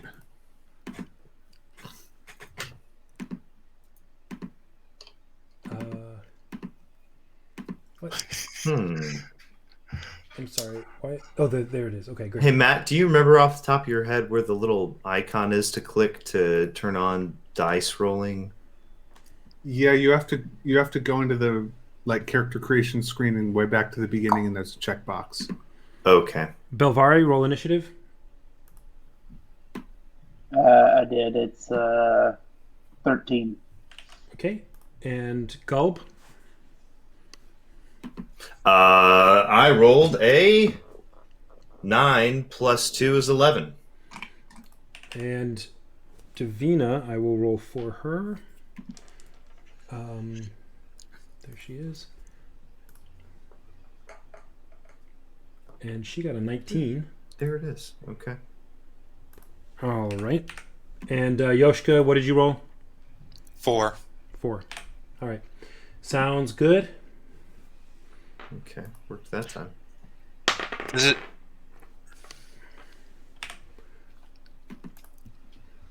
All right. Thankfully, y'all woke up at a good time. The creature out there rolled a low initiative, so everybody's going to get to turn to go first. Rolled a 4, tied with Yoshka. So Davina sees Yoshka basically pull the little blockage out from the tree hole. It was made to be able to pull out non-destructively, so it was kind of lashed together. So he pulls it aside. It doesn't endanger anyone, but he leaps out of the tree and scrambles the little fall down, not very far. No problem with that. And he lands. Davina reaches over and shakes Diamondback, also not very well able to speak, but says, "Help Yoshka." That is Davina's turn. Diamondback. Was she woke me up? She woke you up. She said, "Help Yoshka." She's in her scratchy voice. Sorry, now it's Diamondback's turn. Okay, Diamondback comes awake in the middle of the night. He grabs his component pouch and jumps out of the tree. Okay. And component pouch, weapons, shield, yeah, stuff. Sounds good. Sling. And what do I see? You see, first of all, Yoshka is about 10 feet away from this unknown person. Now that you're down there, you and Yoshka can both see that the torch-wielding person is an orc, a full orc. Not dressed like a warrior, dressed in some other kind of clearly purposeful attire, but it's not like, any kind of heavy weaponry and that kind of thing. And seems to be holding this torch out and attempting to keep at bay a giant boar. This boar has gotten its scent and is rutting and trying to catch up and devour Gulb, as far as you can tell. And Yoshka is now about 10 feet away, keeping a safe distance from the orc, but also getting ready to help the orc against the boar. It is now Belvari's turn. Belvari, Davina also shook you awake and said, help them, with her scratchy voice. I don't get an action on my turn? You could give me a second. Let's do this little intro where she's waking people up. Okay.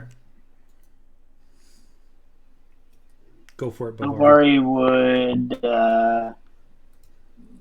I guess he's woken up, so he'll spring up and be ready to help. Okay. Are you going out of the tree? Yeah. Okay. So you land right after Diamondback, and you see the same thing, with them. Diamondback has gone up near Yoshka. They're 10 feet away from this orc. The orc is clearly not like an obvious, bloodthirsty warrior type by his dress, but he's also a big, strong orc.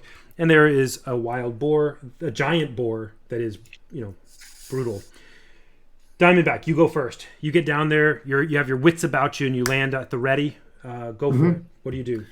So the first thing that Diamondback is going to do, let me look up the spell real quick. Here we go. He is going to, can I do this at a distance?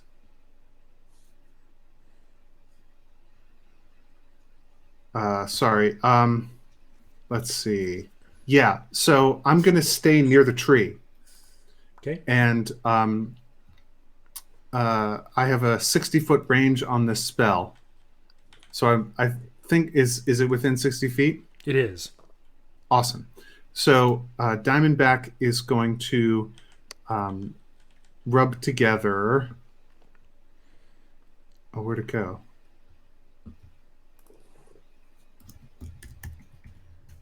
Here we go.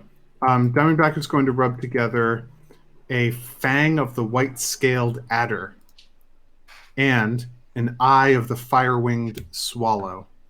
Okay. Which does what? That is going to cast Fairy Fire. And don't forget to tell our listeners what Fairy Fire does.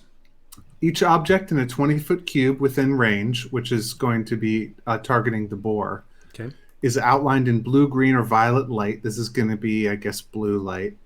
Any creature in the area when the spell is cast is also outlined by light if it fails a dexterity saving throw. So it's going to have to be... so I get objects and creatures if they fail. I only care about the creature. For the duration, objects and affected creatures shed dim light in a 10-foot radius, so it'll be glowing with eerie blue light.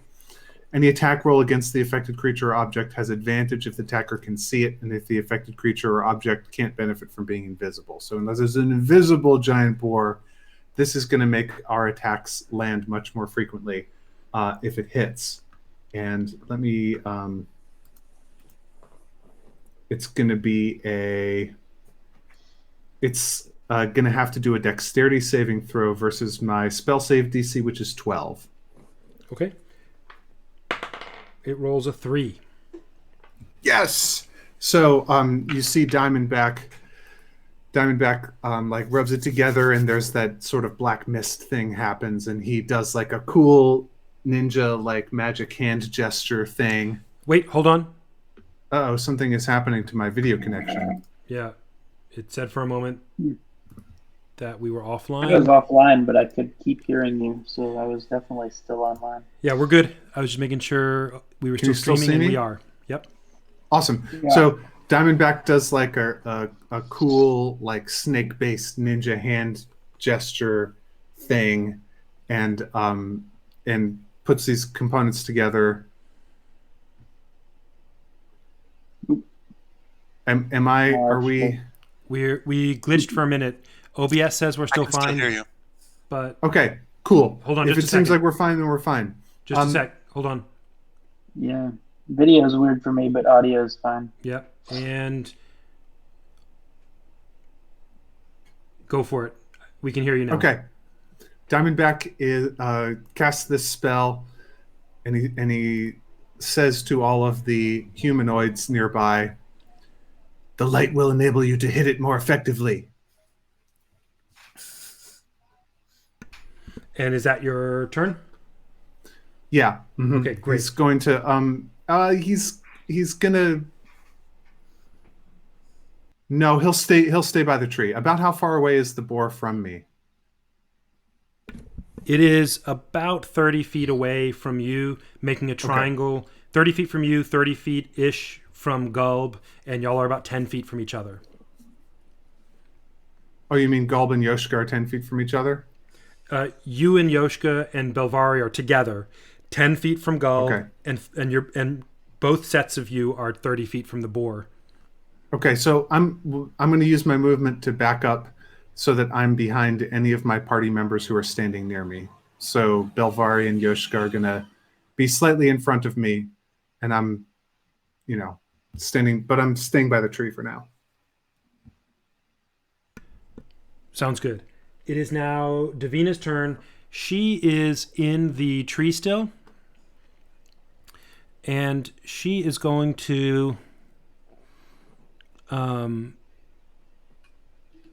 give me 1 second. She is going to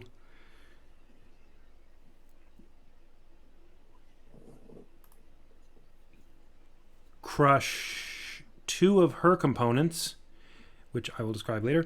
Two of her components, and cast a magic missile at the boar from up in the tree. What's the range on magic missile? Do y'all know? Sorry. It should be at least 120 90, feet. if not Yeah, she's good. 120. Okay, so she's going to cast magic missile. She rubs her hands together. The components crush. The black vapor swirls, and 3 darts from the tree shoot out, these little bright bolts towards the blue light, the blue illuminated boar, doing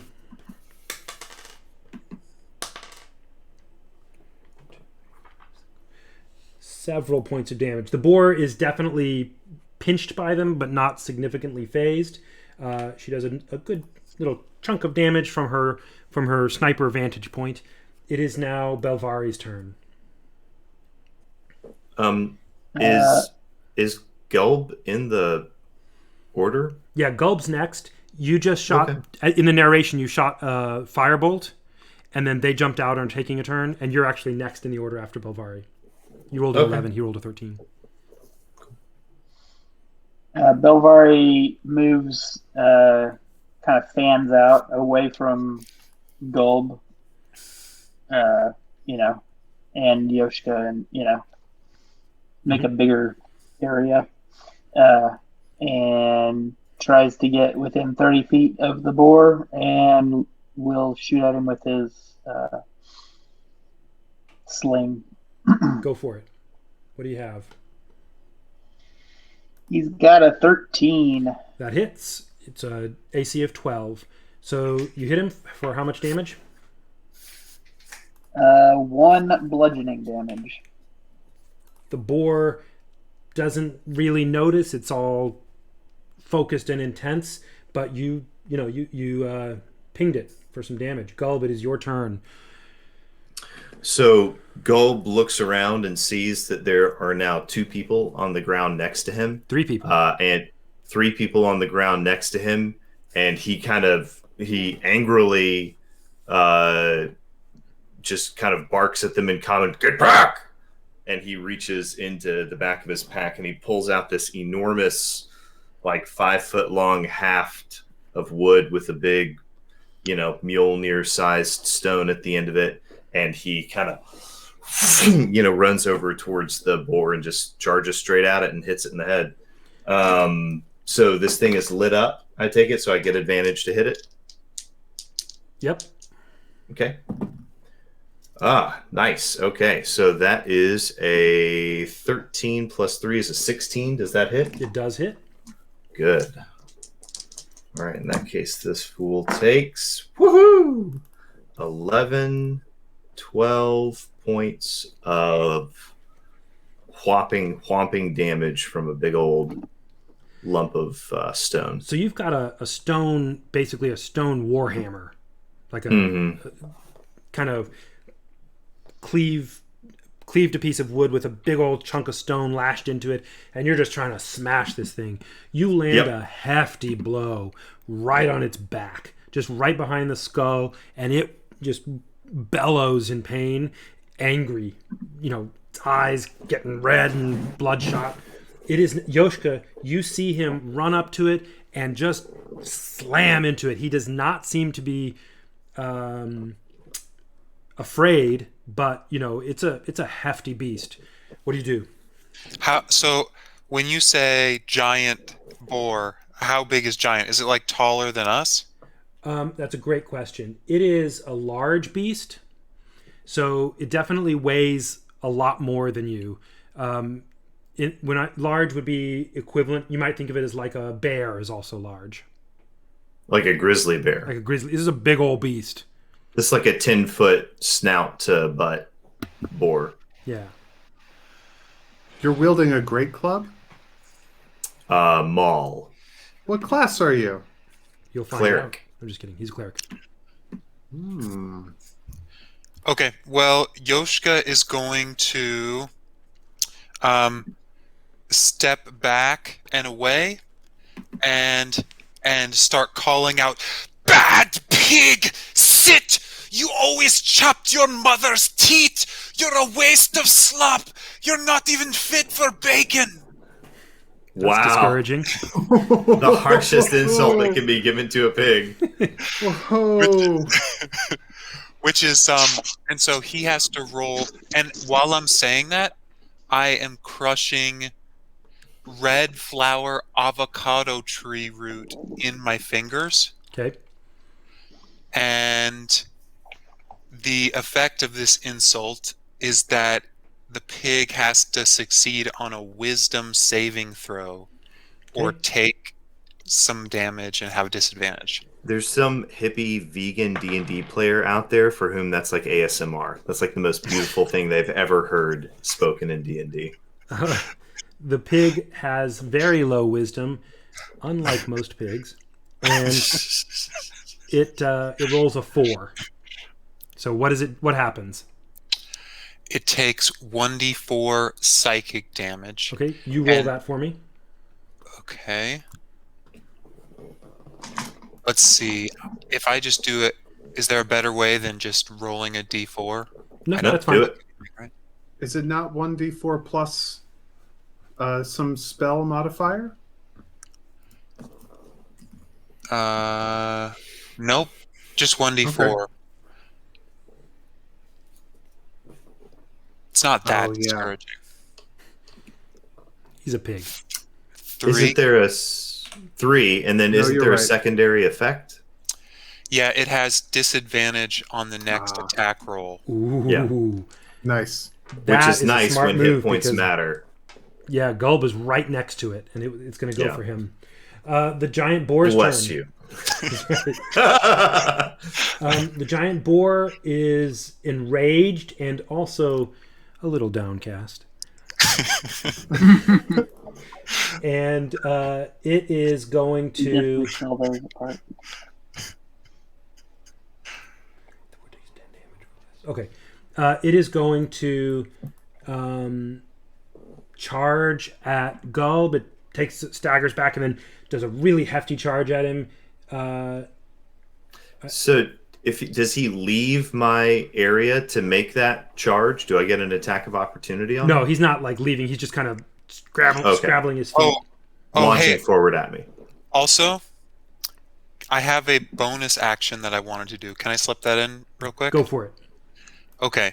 As a bonus action, wow, this is a really talky turn. I want to sing a little bit of a song to Diamondback to inspire him for battle. Okay. Diamondback, are you ready for this encouragement? Diamondback might not be the best teammate to do this on, but if it's what your character does, then good. That's what my character would do. Awesome. She paid for us all to buy us the 3. We've 7 of 10 to find. All of the pain will then be redeemed. The loss and the gain entwined. That was good. Wow. What's the effect of that on Diamondback? He gets, for 10 minutes, he can add a 1d6 dice to any ability check, attack roll, or saving throw. Okay. Excellent. Sounds good. So I was wrong about the... remember that, Diamondback. I was wrong about the charge, actually. I was looking at the wrong section. He actually just uses a tusk attack right at you. I'm going to roll twice because he has disadvantage. Okay. And it is a 19 for the first roll and a Oh, please be lower. 18 for the second roll. Oof. By more It was than one. lower. It was lower. Nope, you didn't say it in time. It does... Just say it quicker. Give me one Well, it's been nice playing with you guys. Delete. Hey, sorry, give me a we second didn't make here. you run in there and do what you did. Shoot, I lost my encounter. There it is. It does 14 damage. Yep. So Gulb is unconscious. Gulb has just smashed the crud out of this boar, but he got close doing it, and he got just gored by this tusk. He is laying on the ground out, but the boar is in killable. You know, it's in bad shape. So Diamondback, it is immediately your turn.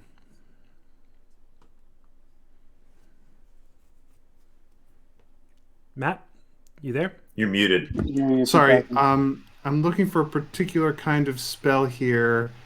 I think what I want is Chill Touch. Because I think that this one is an attack spell, and the it's a make a ranged spell attack against a creature. Okay, so what Diamondback is going to do, he is going to crush a leg of an orange-winged yellow jacket. Okay. To cast the Chill Touch spell, and you create a ghostly skeletal hand in the space of a creature within range. It's 120 feet. So I make a ranged spell attack against the creature to assail it with the Chill of the Grave. And so my ranged spell attack is going to be my D20 plus my +2, or plus my +4, which is my spell attack modifier.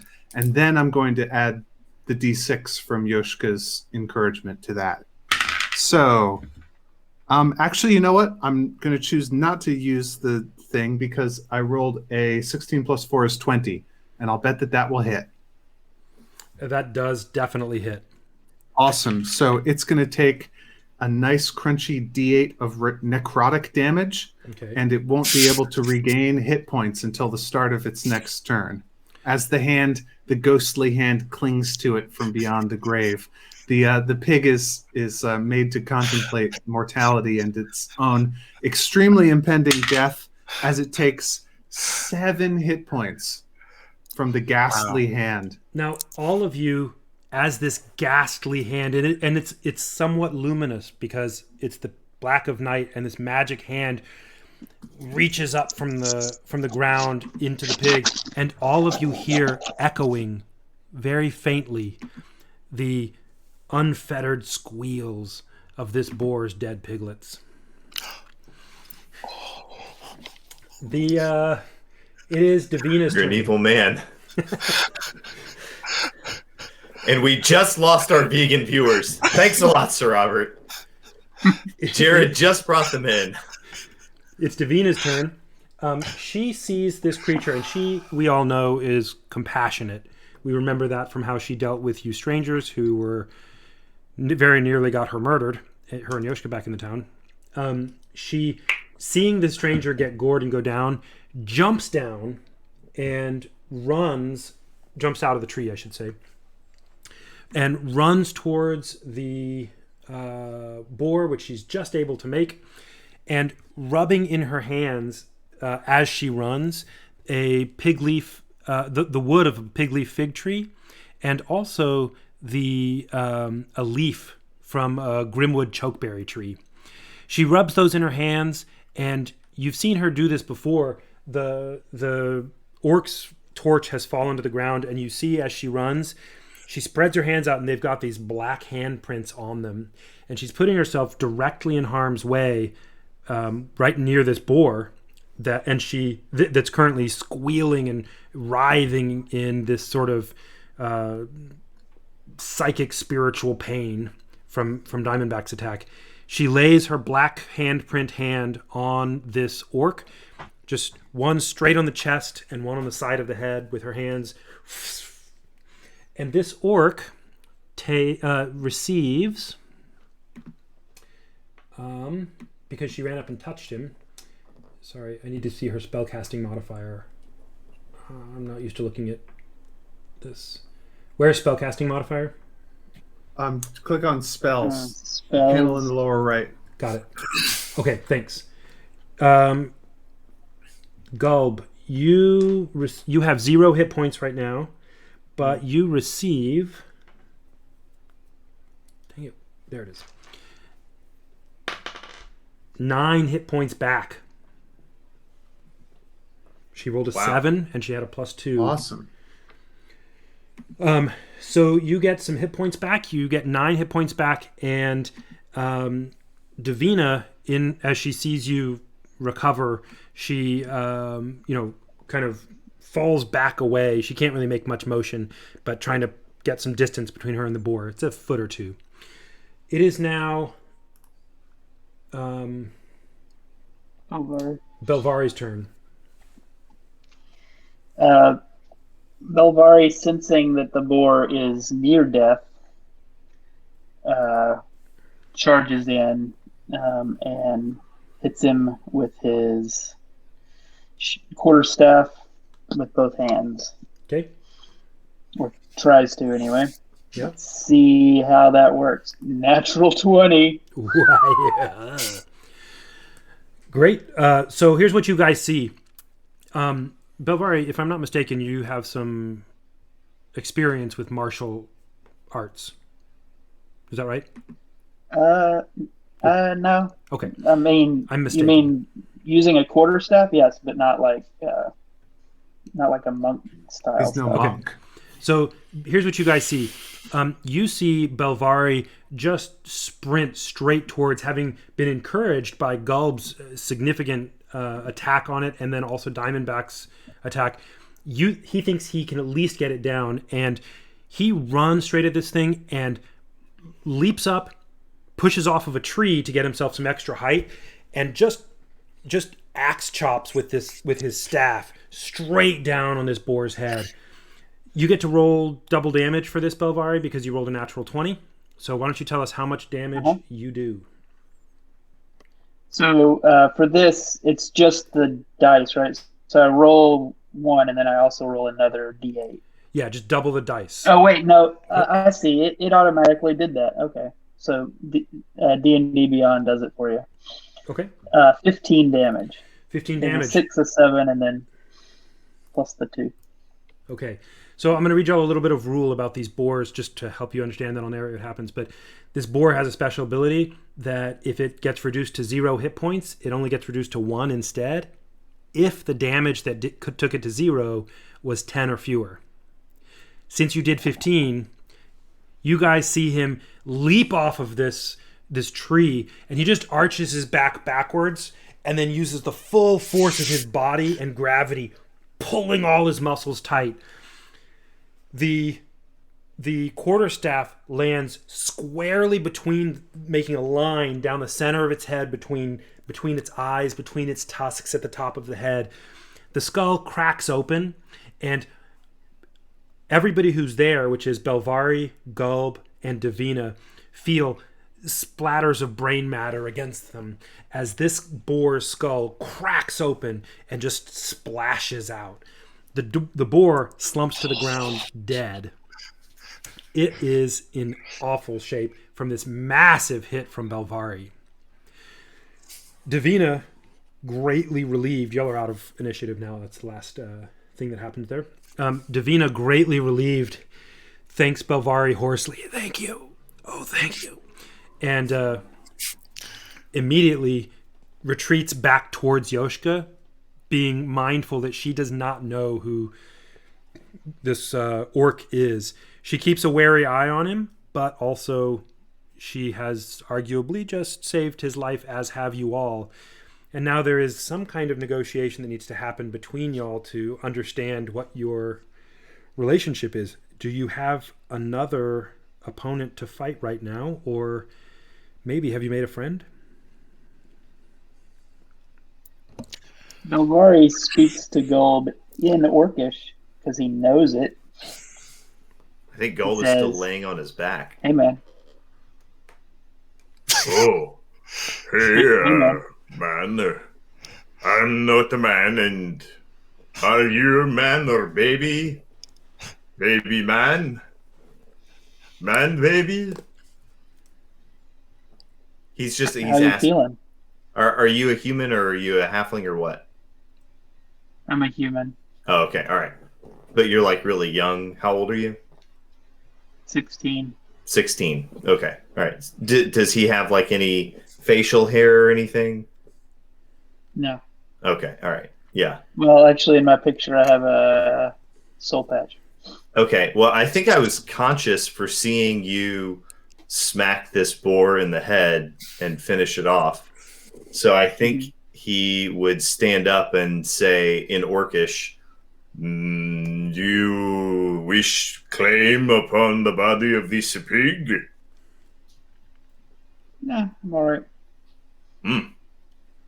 Who has given me gift of healing? And Davina, still standing next to Yoshka, raises her hand but doesn't try to make a sound. Yoshka, actually, you know what she does? I'm sorry. She actually, I have this right here. Give me 1 second. I know I have it. Hold on, I just saw it in her thing. Okay, I don't see it. She does not have a torch or anything, but in the dark, she raises her hand and nudges Yoshka, like, to speak for her. What are you doing out here? One moment, please. Does anyone else have claim? and he like smacks his the back of his fist onto the back of the pig. To this pig? Well, yes, of course.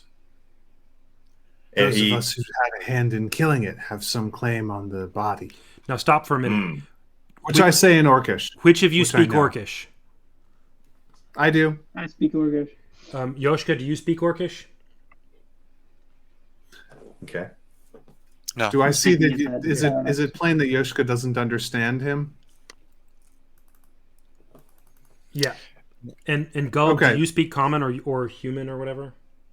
Gulb just said the who else has claim in common. Okay. Oh, Sounds good. And Davina speaks Orcish as well, so it's a common language here too. Okay. Okay. So Matt, you want to answer in common or Orc? I say, since he just spoke in common, I say in common that, yes, several of us took part in slaying the beast, and we all have a claim on a share of the body. So I think he kind of not gives kind of a universal okay nod, and then he picks up the torch and says, Do you wish to make the claim of the barter for the pig? What is this to you, though? There is always plenty of food. We don't. And I look over at Diamondback. We don't need any food.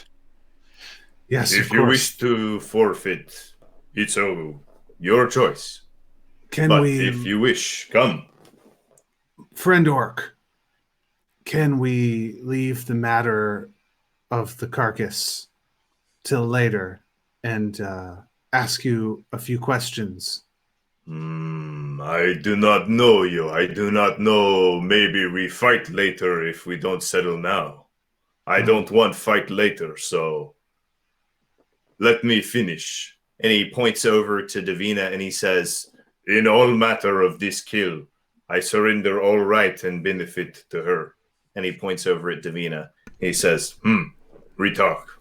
And Davina still doesn't speak, but does something similar to a curtsy to acknowledge that you've given it. And she's like accepting it graciously. She understands that it's a way of thanking you. And also, she taps at her throat a little bit, although it's pitch black out here, except for the torch that you have, Gulb. There's a little bit of light up in your tree trunk, but y'all can barely see each other. Gulb cannot see any of you barely at all. Y'all can see him illuminated by his torch, and Belvari is there as well. okay. And y'all are talking from, a good 10 feet away, 15 feet away. Okay. Look, we are just trying to survive. And then I'm gonna try to, I don't know, read his character. Yeah, you can do that. Maybe I should do do an insight check. Okay. While that's going on, Belvari backs towards the tree. Okay. Can you guys see what I rolled? Yeah, you rolled a 12. Okay, great. So It was yeah, here's what you glean to the best of your ability about him. That's not an outstanding roll, but it's fine. You don't know that. You just are trying to figure it out. You can't tell exactly, but he seems more or less good-natured. And you did notice that he said, if we don't settle these pig rights now, probably some orcish thing that he's concerned about culturally, then we may end up fighting later, and I don't want to fight later. And you take that as a good peaceable sign from him. So you notice that, and you get a good overall vibe. Plus, he clearly relinquished what seemed important to him, these rights of the pig, to Davina, acknowledging that she saved his life, essentially. So I say to Yoshka, we should decide whether we will offer this orc the hospitality of our tree for the remainder of the night. I would be shamed to receive. Please allow me to stand guard at the door. Look. And he kind of bows and he begins kind of backing away a little bit. I think perhaps we are similar. We are lost and we are just trying to survive the night. And I think unless there is a town very close we missed, perhaps you are lost and trying to survive the night. Let me show you what we have found. It is a safe place. And then I'm going to look over to Diamondback to see if he's agreeing with what I'm going to do or if he's glaring at me. What do I see, Diamondback? you might be muted, Matt. Silence. You see silence. Sorry. What was the question? So I was briefly distracted. I'm sorry. that's cool. I'm offering to the orc to just I'm getting some strange feedback. Are you guys? Okay. Yeah, I heard that it was very weird. God, is that you? I just said, hey, why don't you look at where we're staying? I don't think we need to really watch guard too much. And then I looked at you just to make sure you weren't glaring at me for having said that. And No. if you're not, I'm just gonna show him the hole up, 6 feet up in the tree. Okay, so then I walk over to the tree and say, we found this hole, and down inside is hollow. We can stay safely in there. Nothing. I mean, your pig could not reach unless he smelled us. He could not get in there. It is a good hiding place for you. Yes. I could not accept. It's great shame. Yoshka, I have an He idea. looks around at the dark, and he's looking around at the dark, and you can see him kind of, his gears are turning.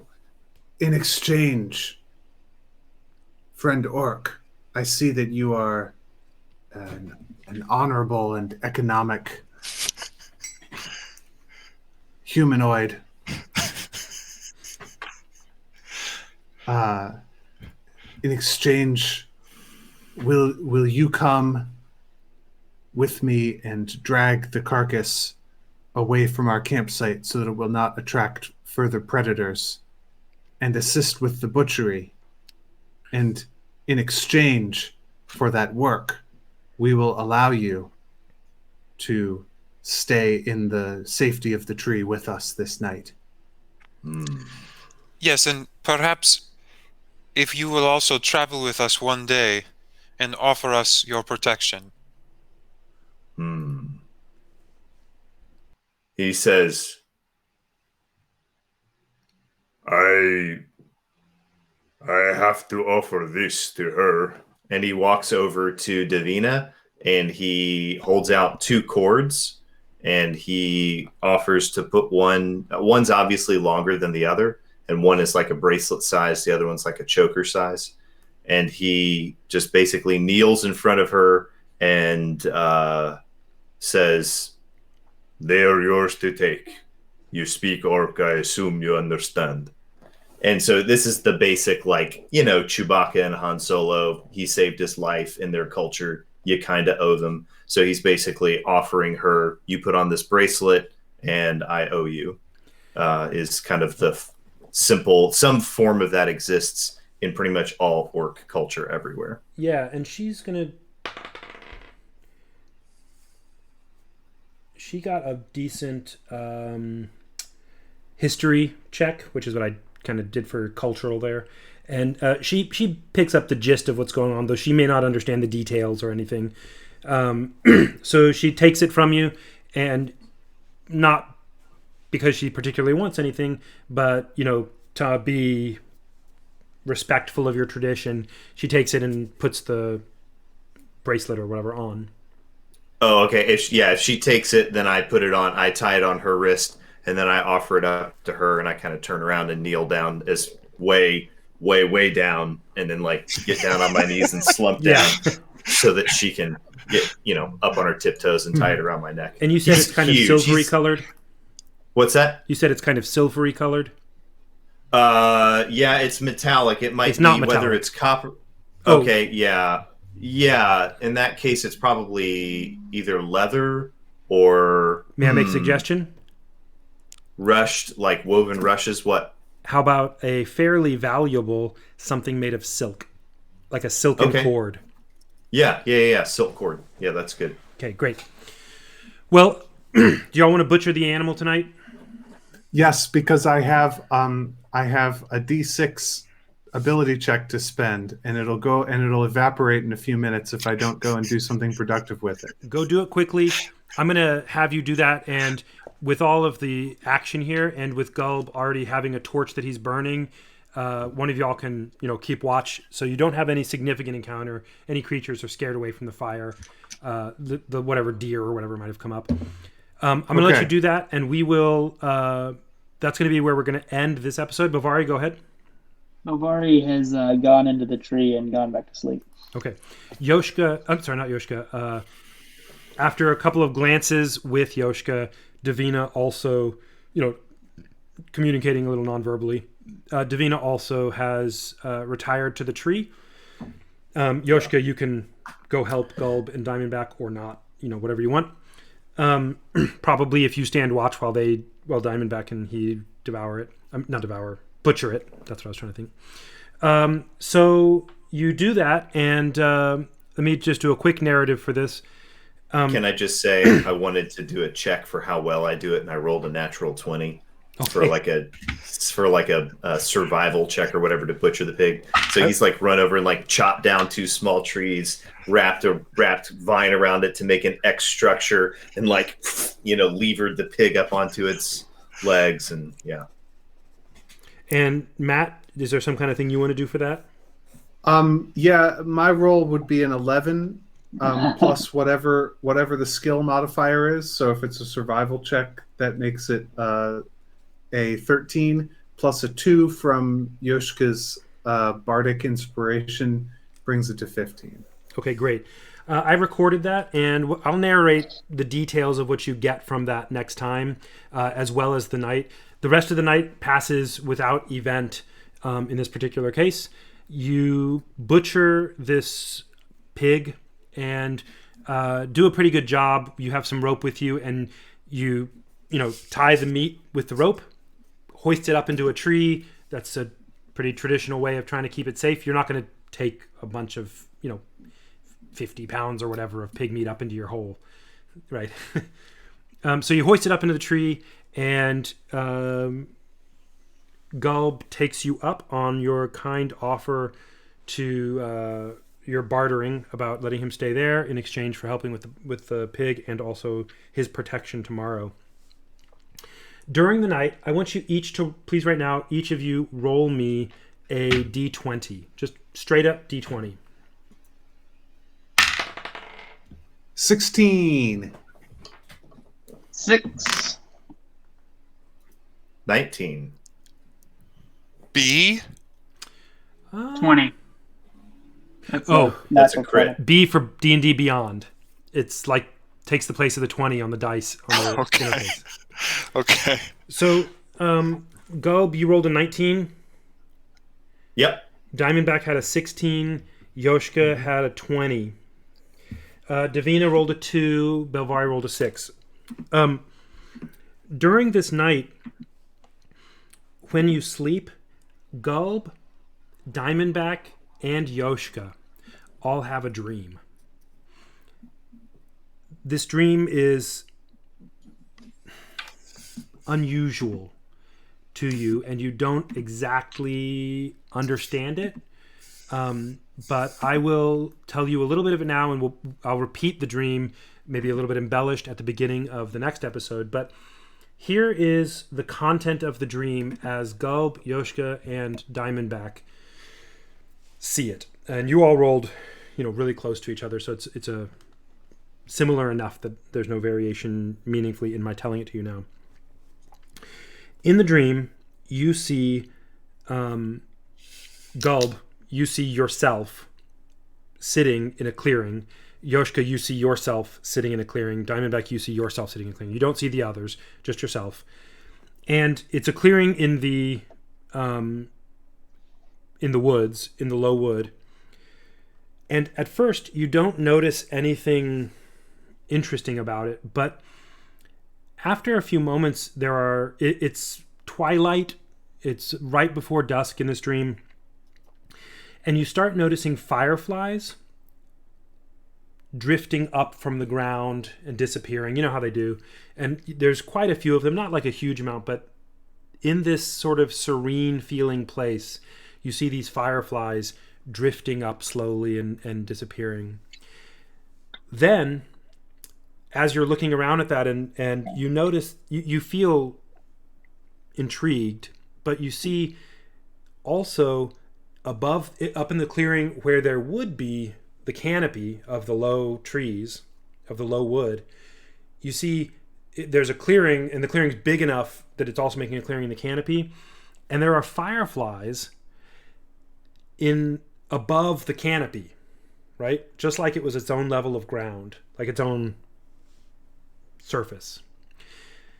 And as those kind of stop, you see again, way up higher, more fireflies.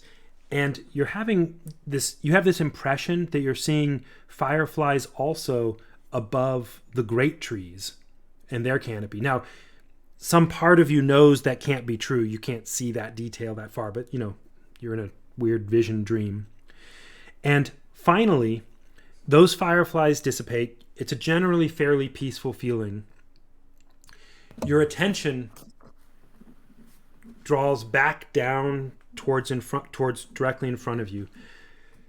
Gulb, you see a symbol, almost like a letter, and you know what it is. You're familiar with this symbol, and it's meaningful to you, and it's floating in front of you with a glowing sort of bluish white light, more on the white side, and it starts to shimmer. Yoshka, you see this symbol too. I'll describe it in the next session. Diamondback, you see the symbol too, and I'll talk to you about it a little bit then, but you see this symbol shimmering, and it starts to glow a little bit red, a little bit orange and yellow and red, almost like fire. And then in a little poof, it dissipates, and your attention returns to this clearing that you're in, and what you see is in the distance, in all directions, is far out. It's got to be a couple hundred feet out, way in the distance. The entire forest is on fire. And then the dream ends, and you wake up later. We will pick up again with this narrative. I will add some detail. We'll play it out again at the beginning of the next episode, but that's where we're going to end this episode. Thanks for listening. You can get more details about the world and the story we're telling at thestarfallcollective.com. We will be back next week with another episode. Have a good night.